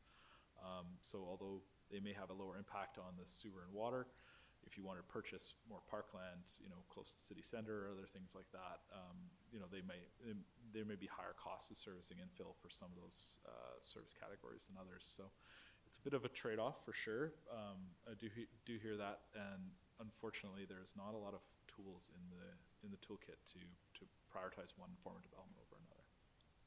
Okay, thank you for that. So I'm not seeing any other questions. So if somebody wanted to lob a motion, this would be the time. Oh, counts. Mayor Krogh. Thank you, Chair. There is a recommended motion in terms of the scenarios, if I can call them that, as opposed to tiers. I will go for the staff recommendation. It appears to be the compromise in a sense. There's a part of me that says we should simply charge and do the maximum, but I'm also realistic in terms of the response to these kinds of changes that occurs every time they come up for review. The development community will become quite distressed because, as I was pointing out, they have to raise a fair bit of dough right off the bat before they start selling lots or receiving income. People buying houses don't want to see anything that increases the cost, but at the same time, it's not fair to other ratepayers who've been here already and been paying a while, and who knows where the expenses for construction may go over time. So I'll go for rate 2. The option includes, and then if I don't know whether it's up to you, Chair, that would be, you know, 1, 2, 3, the tier, the second one, if you will, and then recommend that Councillor X staff proceed with A, B, C, D, E, F, and then 3, etc. So Yeah. just to clarify, Chair and Committee, Your Worship, you're moving the recommended motion with tier, option 2, the rate level 2, scenario 2. Yep, I think it's exactly how it is written in the recommendation. Recommended council, one of the rate tier assist factor scenarios. So we are going to do, recommend council option 2 rate, and then the 3 recommendation points. So that is on That's the correct, table. yeah. So, yeah. Seconded by Councillor Hemmons. Any discussion? Mayor, did you want to say anything? I will. I mean, look, this is going out to the public. This is not a final decision by any stretch, and candidly, this has to come back to council in any event. The next full council meeting, this is just a GPC meeting. And I appreciate the challenges. And I suppose in a perfect world, council would every year change the DCCs arguably, although that would be probably too much change for the development and building community. But this, we have waited a very long time. We have received a lot of criticism for tax increases because of the rising construction costs, et cetera, et cetera. That's a reality.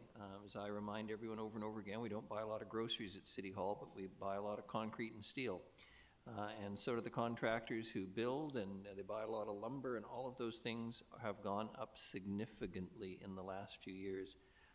It's only timely, and I give council credit for having the courage, and staff as well, to step forward and do this. This is ultimately in the public interest. And that's always challenging, but I'm also conscious of the fact that the public, like most of us, would go for the cheapest option if available, but I think the option that's been proposed is reasonable. Yes, it will move us up the scale in terms of where we are on the island, but I remind everybody over and over again, we are a big municipality in terms of geography. I've said it over and over again as well. too much geography and too few people. And that presents issues that are not necessarily unique to the city of Nanaimo, but mean that there is only so much we can reasonably do to try and keep the cost of housing down. And we can't continue to put off the inevitable that our DCCs are out of date, that we have to move into the new world of ACCs, and this, I think, is a reasonable path forward. Thank you, Mayor. Councillor Hemmons.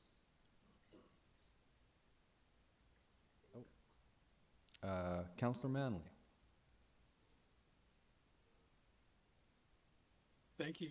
Yeah, I agree with the mayor on a lot of these points that we're seeing the cost of everything going up, and we want to be fair to existing ratepayers. And this is you know, one way to do it. That when we're looking at major infrastructure needs such as the South End Community Center, and we got a major project going on down there, that project should be paying for it. And for the road infrastructure and things like that we're going to need, and increasing policing, et cetera, it just goes on and on the list. It's not cheap to have an expanding community the way we are, and in a community with the kind of geography that we have. I'm curious about what the implementation timeline is for this. So it's going, I'm sorry if I've missed it, but it's going to go to public feedback, and then how long will developers, how much notice will developers have before new DC and ACC charges come into play? Through the chair. So the timeline for this is what we're anticipating is that we would do the communications and engagement through the fall. And so once that's complete, we would bring back to council the results from that engagement, as well as an opportunity to implement the bylaw. So potentially with the first 3 readings of the bylaw. And then as John and Laura mentioned earlier, it requires ministerial approval. And then once that's received, assuming we get that, then we can do the 4th reading. Council could do the 4th reading. And I believe after that, any development that's in stream, essentially they have I believe it's 1 year of in-stream protection from the new rates. So approximately 9 months to a year from now is when we'll have this all wrapped up with ministerial approval, I think, and in a year for developers who've already got something in stream. So I think we're hoping to have the bylaw in front of council in Q1 of 26. Okay. Great. All right, Thank you, Councillor Manley. Councillor Perino. Thank you, Chair. I don't disagree with anything that the mayor said, and I'll support this because it's going to the public for engagement, so I'd be very interested in hearing what they have to say about this, because it is, my concern is we're trying to encourage development, not discourage it. But I get the reasons why this is important. I think for me, the biggest lesson through this is we need to be reviewing our DCC charges on a very regular basis, at a minimum every 3 years, just to keep up to date. Because this is too much of a jump now that we have to put this increase in. No matter what we do, 1, 2, or 3, it's all a huge jump. So we need to be doing this on a more regular basis so that it's not such a horrible sticker shock for developers who are trying their best to accommodate our needs for housing. Because that's what we're looking for, is housing. So this is going to be a tough one. Thank you. Great, thank you. For myself, yeah, I think it's a decision. It's either, and I think when we say the public, it's like the current taxpayer either has to pay for the increased development. It's basically subsidizing the future development that the increased population is going to require. So these DCCs is almost like an affordability means for our current taxpayer. And I do acknowledge that, yeah, it's an increase for the development community, and we'll be going out and doing engagement on this. I think that the second tier is reasonable. It is a middle ground, and it's kind of taking, further prioritizing a whole set of infrastructure investments that we do need to make. So I'm supportive of of this going forward, and I think that the local area DCC for South Nanaimo is critical, and I'm really happy to see that that has been put in place, because it's been something that's like, how are we going to pay, and are we all going to have to pay for this large development that's going to happen when there's no plans really to pay for these roadways that are much needed to make it work, so that it doesn't drop the quality of living for everybody in that area. So I'm happy to see that be put into place. So with that, we'll call the question. All in favor? Opposed? Motion carried. My phone keeps alarm keeps going off saying, stand up, stand up. We're a little bit earlier for the break, but this is, yeah, I think 3 o'clock is the break. Do people want to push through one more item or take a break here and then go, okay, so we'll take a 10-minute recess? Great, thank you. Existing structures, the impact of the traditional method of digging up the entire sewer was not preferred. The existing pipe material and soil conditions were evaluated, and both supported the use of the pipe bursting process to replace the old sewer line. The new sewer line is a continuous piece of 200 millimeter diameter high-density polyethylene pipe, approximately 215 meters in length. This is laid out along the roadway and set up for pullback using vehicles and other stationary objects to provide the appropriate bending radius and grade of the pipe at the upstream entry point. This is one of the few excavations that does require some space and is set up to accept the new pipe so it can be monitored during the process while it is pulled back into place. This process only requires that services to each property be excavated, including the entry and exit pit. The service pits are excavated prior to pipe bursting, and temporary connections are installed to protect the private side service from any damage. Of plant management and control. Ms. Osborne. Good afternoon, Mr. Chair, Mayor, and Council. The decision report before you today is the result of a motion made by Council on March 3rd, 2025, providing direction for staff to look at options to prohibit the sale and spread of invasive species within the City of Nanaimo, and for the recovery of the cost abatement of such invasive species.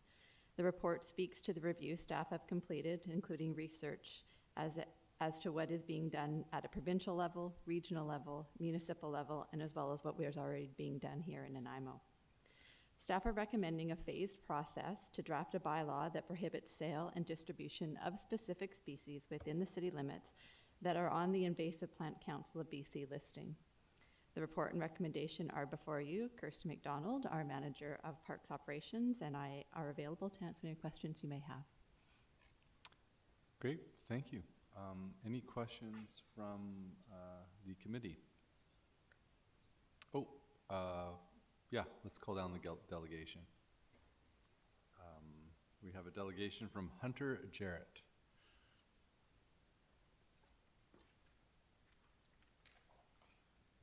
Good afternoon. Good afternoon. So my name is Hunter Jarrett. I am an ecological restoration consultant, here to highlight the need for a municipal ban or control on invasive plant species. Given my experience with regulatory processes, environmental legislation, and my specific interest with invasive species management, I feel I'm uniquely suited to speak on this pressing issue. As many of you know, invasive plant species collectively pose a serious threat to the environment, economy, and human health. We understand this, therefore we manage them in our community. The City of Nanaimo is, quote, committed to preventing new invasive plants from becoming established in our parks and controlling invasive plants that pose a health concern for the public. This is fantastic, but contrarily, invasive plants are still readily available for purchase at merchandisers across the city, demonstrating a significant gap in legislation that underscores current management approaches. So there's retailers, grocery stores, it's kind of all over the place. And there's a few that definitely stick out. If I may. Yeah. Someone raise the podium for this tall young man. Thank you, appreciate it.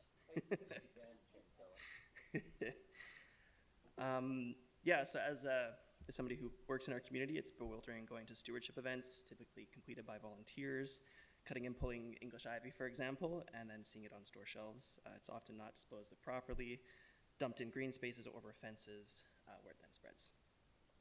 So while changes at higher levels of government are entirely necessary, there is currently no provincial legislation banning the sale or trade of invasive species.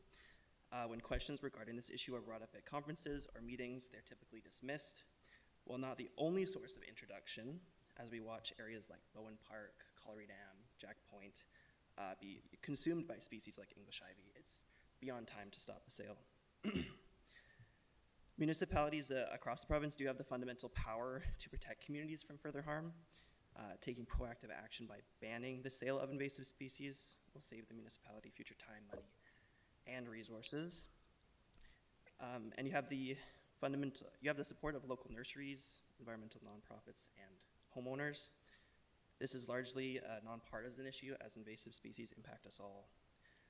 This is amplified by the action of over 700 individuals who signed the petition I made in February of this year, in collaboration with a group of other concerned individuals who want to be part of the solution. And so in that petition, we're requesting that the City of Nanaimo follow the lead of other communities, such as the District of Squamish, their bylaw number 2786, to adopt a bylaw that, quote, prohibits the sowing, planting, cultivating, releasing, or allowing the accumulation or spread of invasives and the sale or distribution of invasive plants and animals. And I added that, as much as I'm a plant guy, I added the and animals part because similar dynamics are at play. You can buy goldfish and then people often will dump them thinking they're dead into waterways where they then proliferate and spread. So the city of Canberra River, for example, they had to drain one of their retention ponds because somebody did that and they pulled out over 1,700 goldfish. Goldfish grow to the size of their environment, so we're talking fish that are the size of footballs.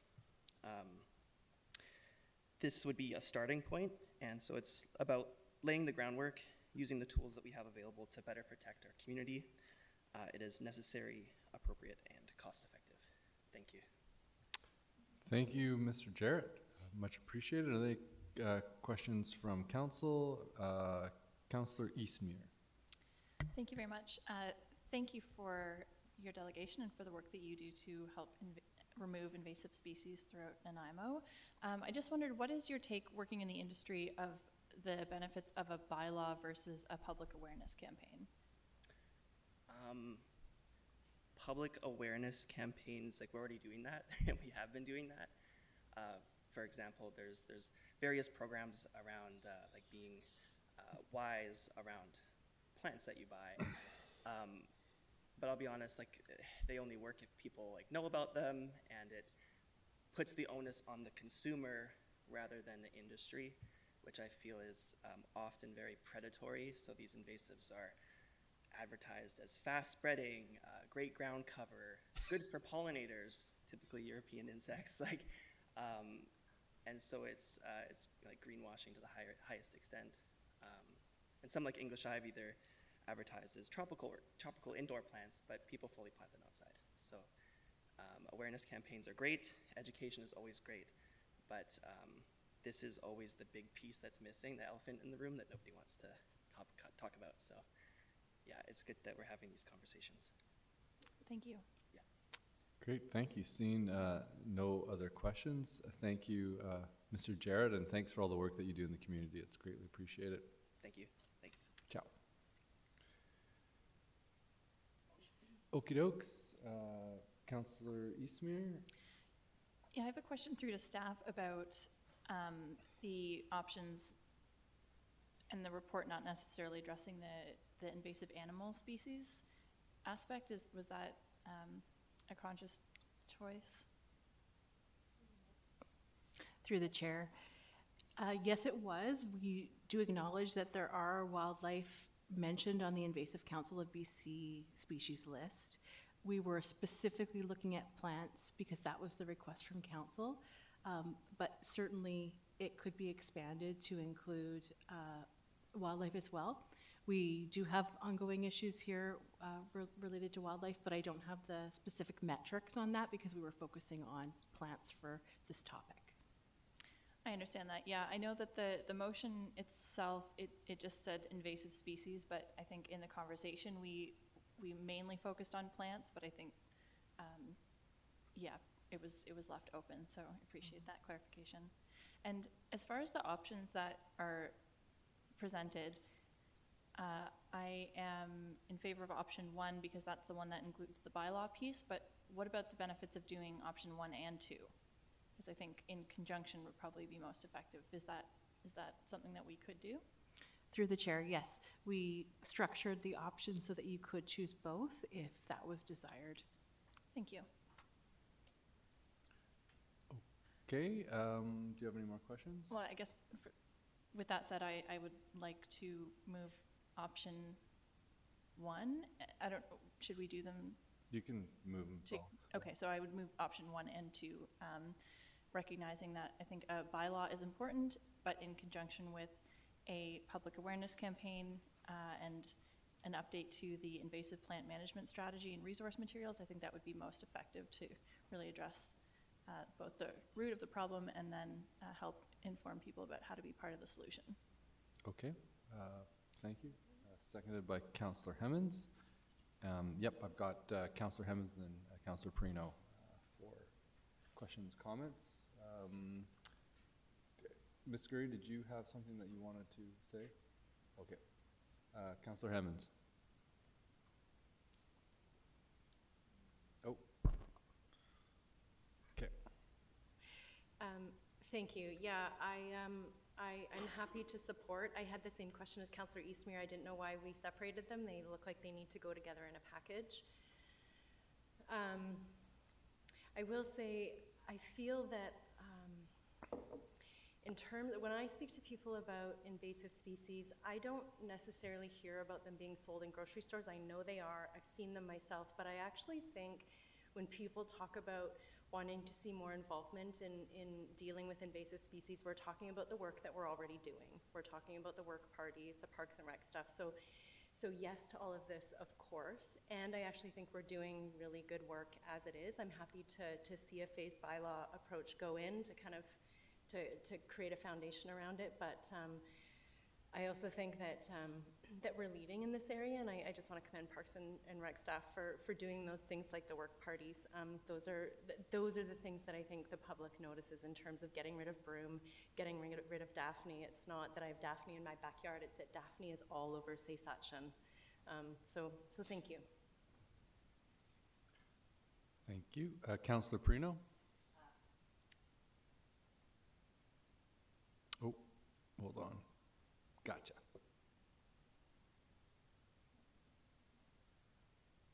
Not on. Oh, there it is. Okay, thank you, Chair. The question that I have is,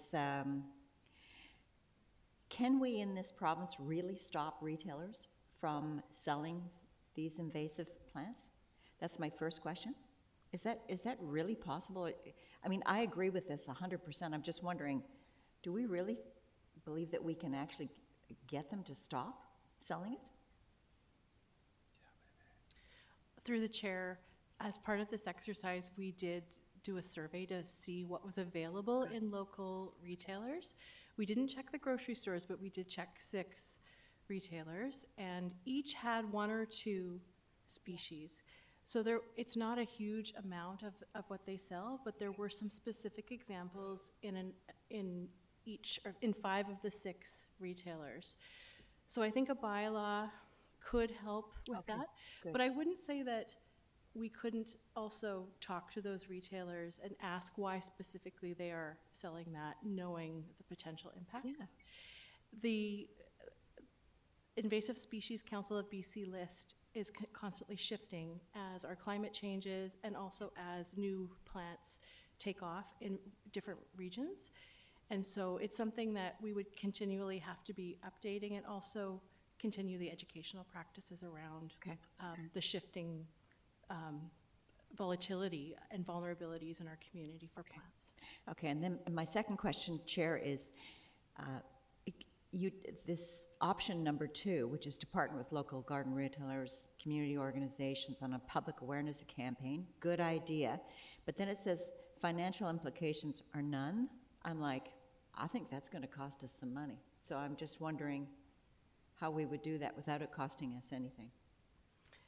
with our existing resources, I think we could shift some of the focus, and we're already doing that in the public domain. It would just be really, we haven't partnered with the retailers specifically, so it would be a new area of engagement. Okay. But not a lot different with our current supports. Of course, we could put more support to it, more publication materials, et cetera, to it, but we do have existing staff in place that it would be just a different audience of some of the work they're already doing in the community. Good to know, good to know. And thanks to Mr. Jarrett for his presentation. It's great. Thank you. Thank you. Great. I just had a question about the addition of animals to this. Like, would that significantly increase the workload if we were to put like the killer goldfish and like those type of things into it? I'm just curious, like what you mentioned in terms of invasive animals, you said that it is an issue. Like, what are some species that we are facing? Rabbits? We haven't done a lot of exploratory research on that specifically, local context.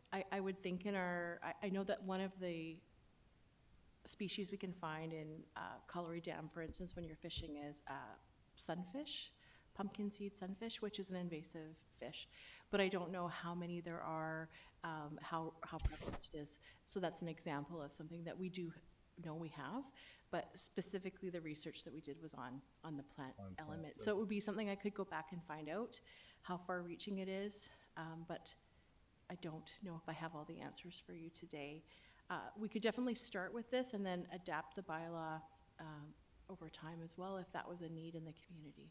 Great, yeah, I think this is a good start, what we have here, and then I think, you know, get some further information down the line here and build on it. Great. Councillor Manley. Thank you.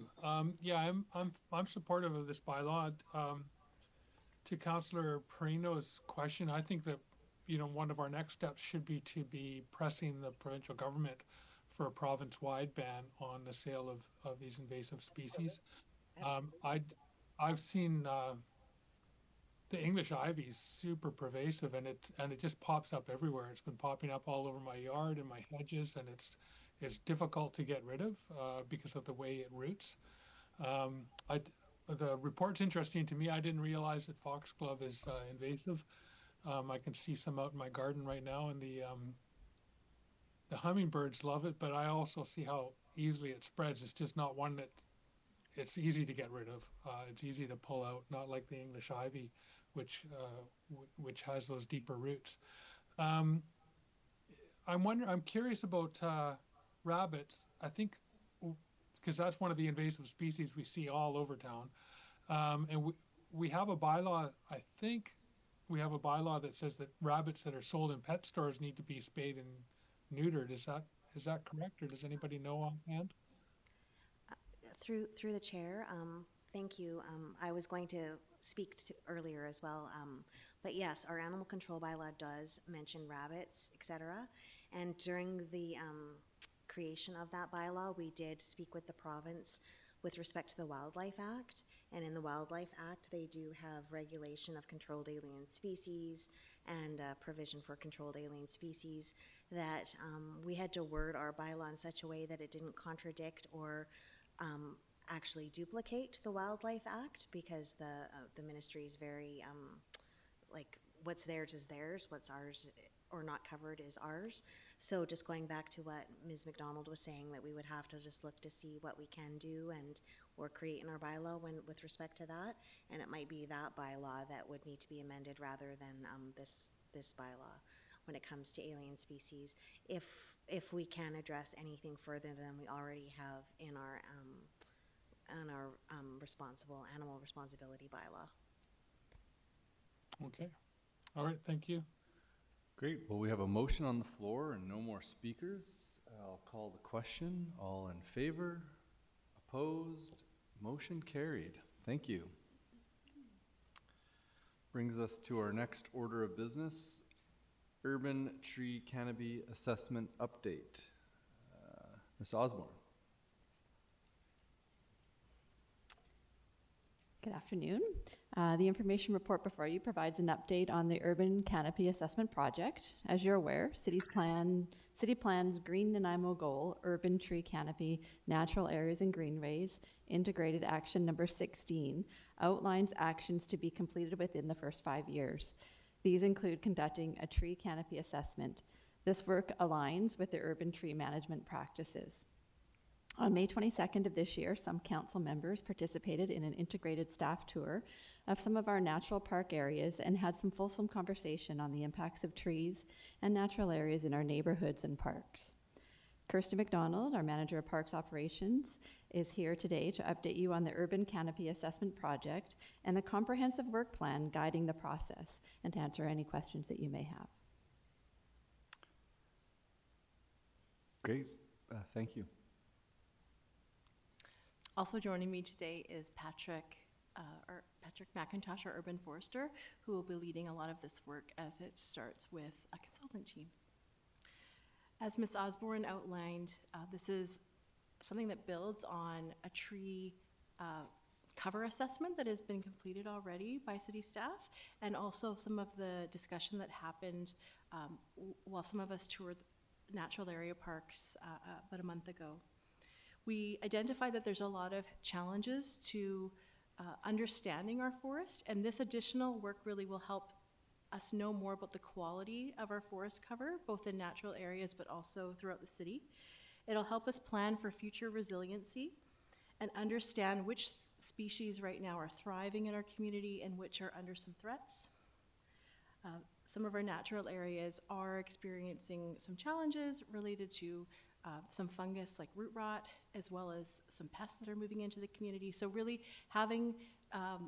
taking advantage of the technology that's available to us through the geographic information system, the different types of imagery that we can use now, and then different artificial intelligence assessments that can be done with that information really will help us understand what's happening to our forests so that we can start planning to help keep them healthy for future generations, and also start to adapt how we do planting and how we manage those forests and natural parks for the long term.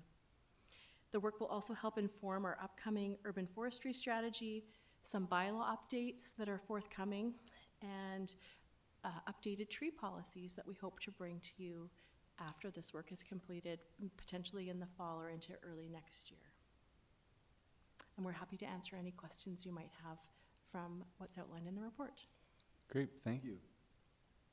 Oh, and we have a delegation, so maybe we'll have the delegation come down, Mr. Quid, and then we'll get into questions.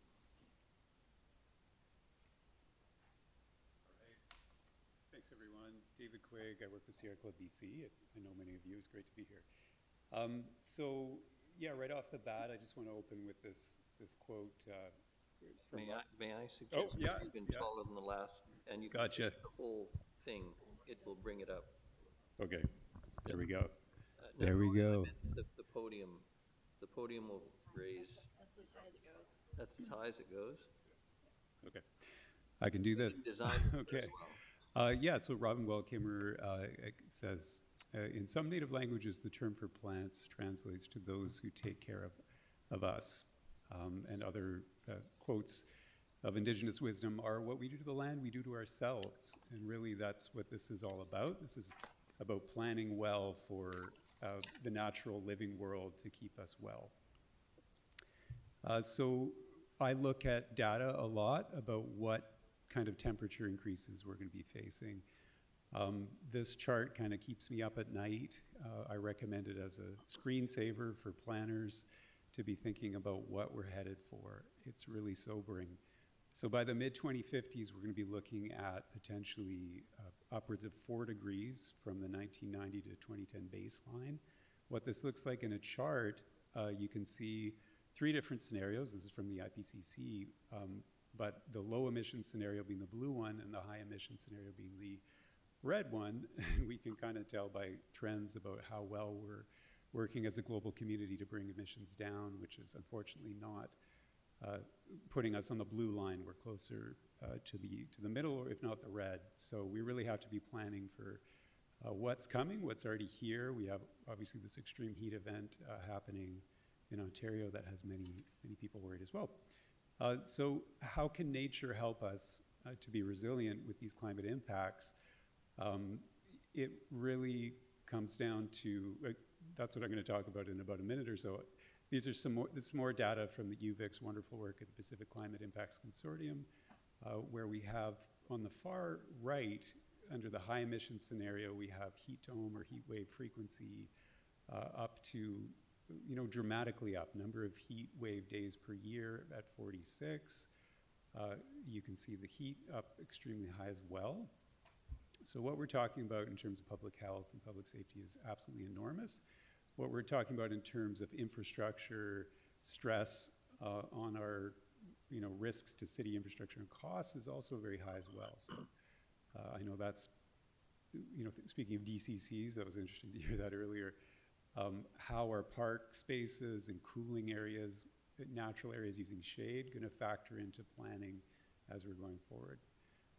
We all remember that horrific heat dome. That was the worst, most catastrophic weather event in Canadian history.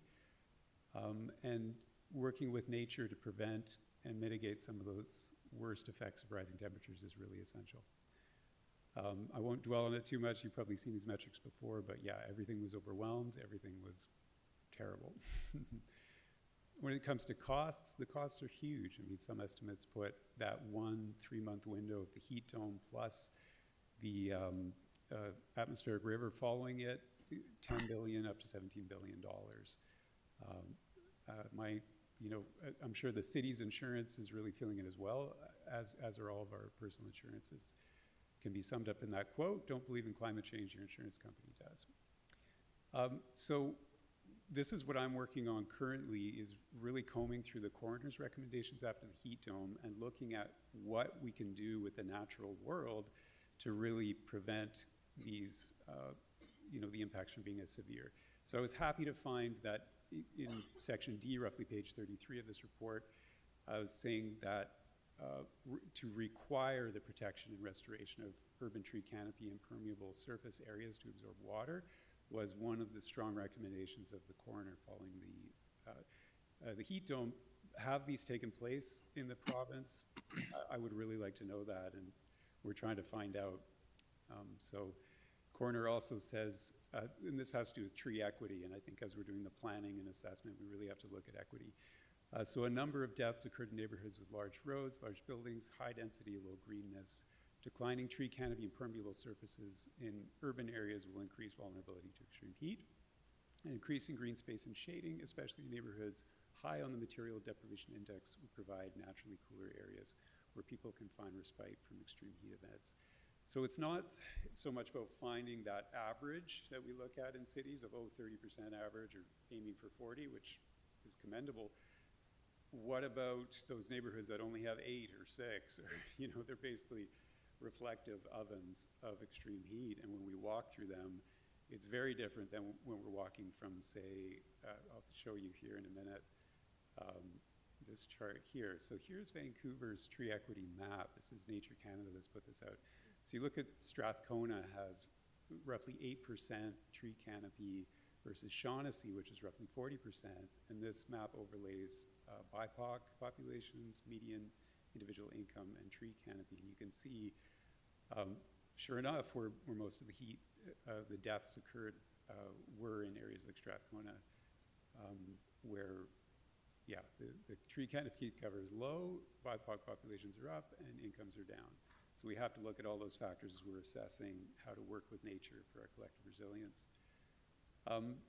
So one thing we put out, this is a very brief report with Sierra Club, it's a 30-pager, Climate Ready Communities report, and in it, we do echo the 330-300 rule, which I'm sure many of you are familiar with, but we also encourage going up to 40% as a goal, especially given the climate impacts as the data is suggesting in that earlier metric.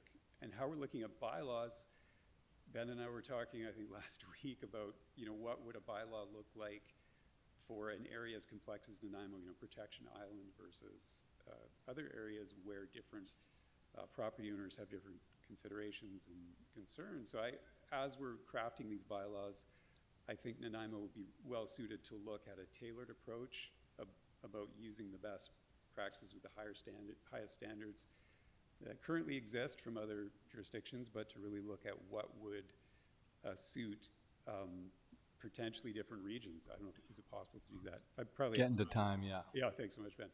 I'll wrap it up here. I have hard copies of these if anybody wants, but also happy to talk more in person after. Thanks so much. Great, thank you so much. Do we have any questions?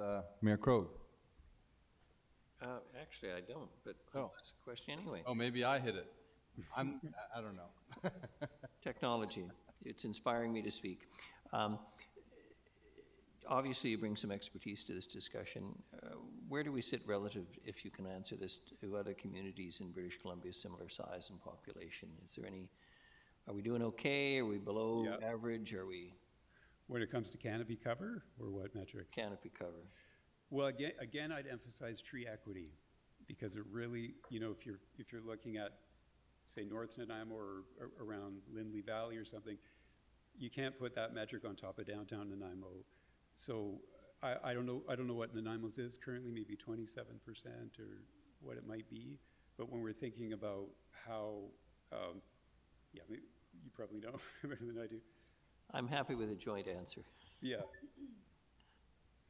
Yeah, I believe our GIS department just did a canopy cover survey, and given the metrics that they put into it, we were over 30, and yeah, pretty even distribution, even wide, but I have like 16 sort of sections that they broke it up into. So look at all kinds of socioeconomic and environmental factors.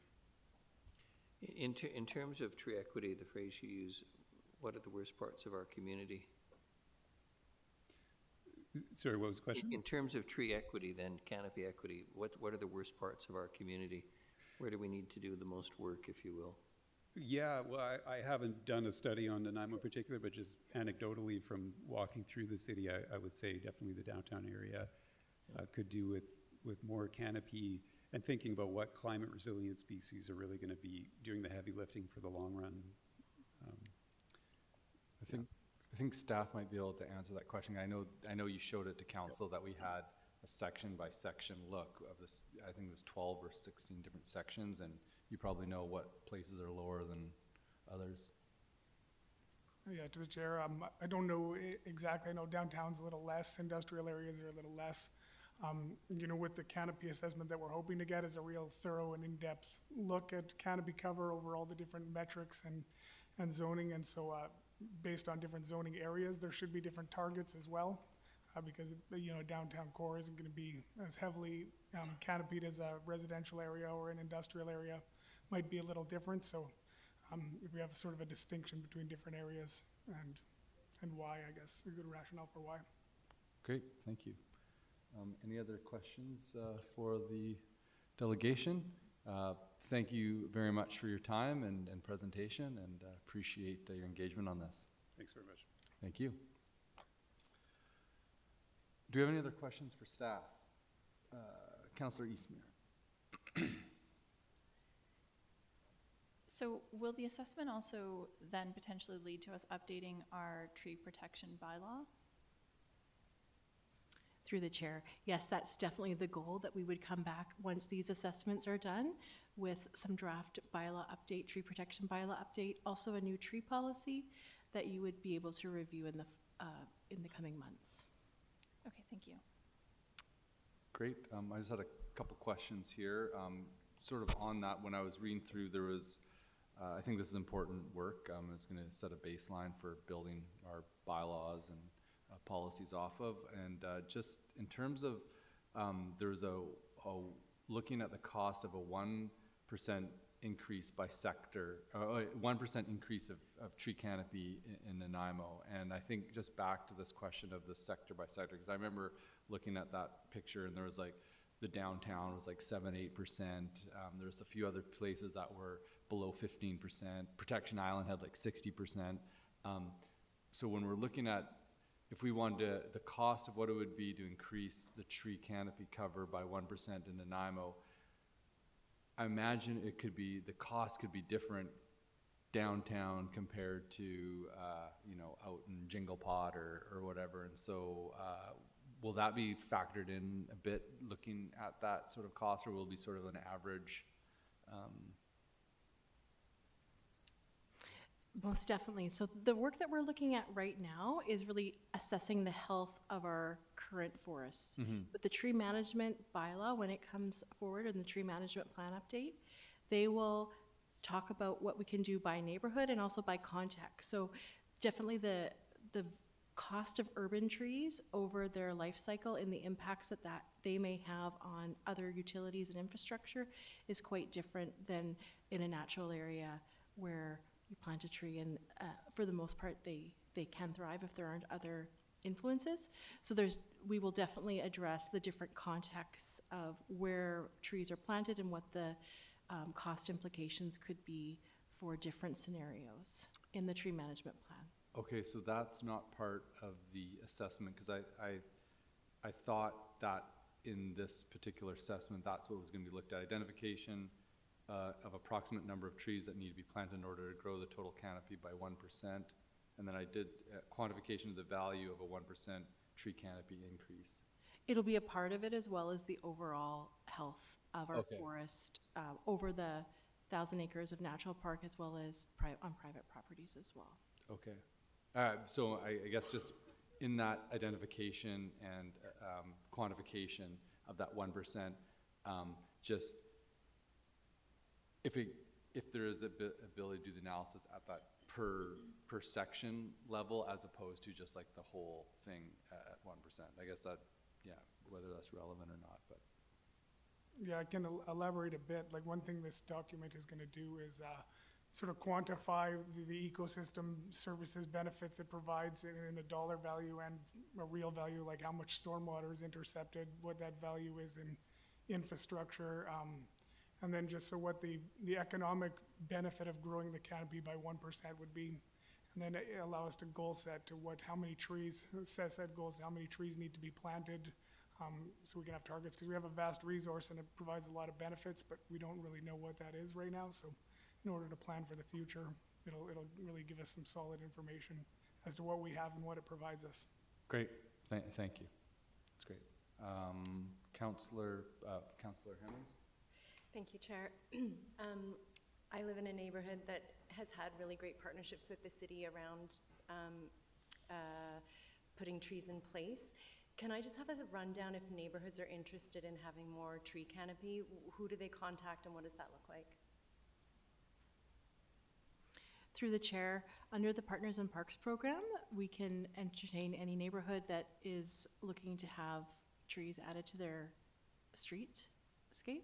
And Patrick is the liaison that would assess their block and look at what the opportunities would be with underground infrastructure and other potential challenges. Right now, we do have a number of neighborhood associations that identified that as a priority in our recent neighborhood priority setting sessions with them. And off the top of my memory, Harewood, the South End, and there was one other that had stressed that they were in their top 3 priorities, though. And I know Patrick is working with them and can give us a bit more detail on some of the plans that he is progressing to plant trees with neighborhoods. It's also something that through the neighborhood network, I know the sustainability section has been promoting with their tree canopy assessment work, which was the previous work to this next chapter, really, on the assessments of our community. But they have been also promoting the ability for individuals to achieve vouchers through the city as well, which helps to support, of course, at the local level, the tree canopy as well, by neighborhood. Thank you for that. I just want anyone watching to know that city can do policy, but that there are actually points of contact within the city. If you want to increase the urban canopy around your immediate area, we have mechanisms to do that. So thank you. Wonderful. Any other questions, comments? Not seeing any. This was just for an update and information. They don't require us to move to receive the report or anything like that. And yeah, thank you so much for the work. This is really important and appreciate that it's moving forward, so. Great. I think, no, any questions? Question period? Okay. Move to adjourn. Councillor Perino, seconded by Mayor Krog. All in favor? Motion carried.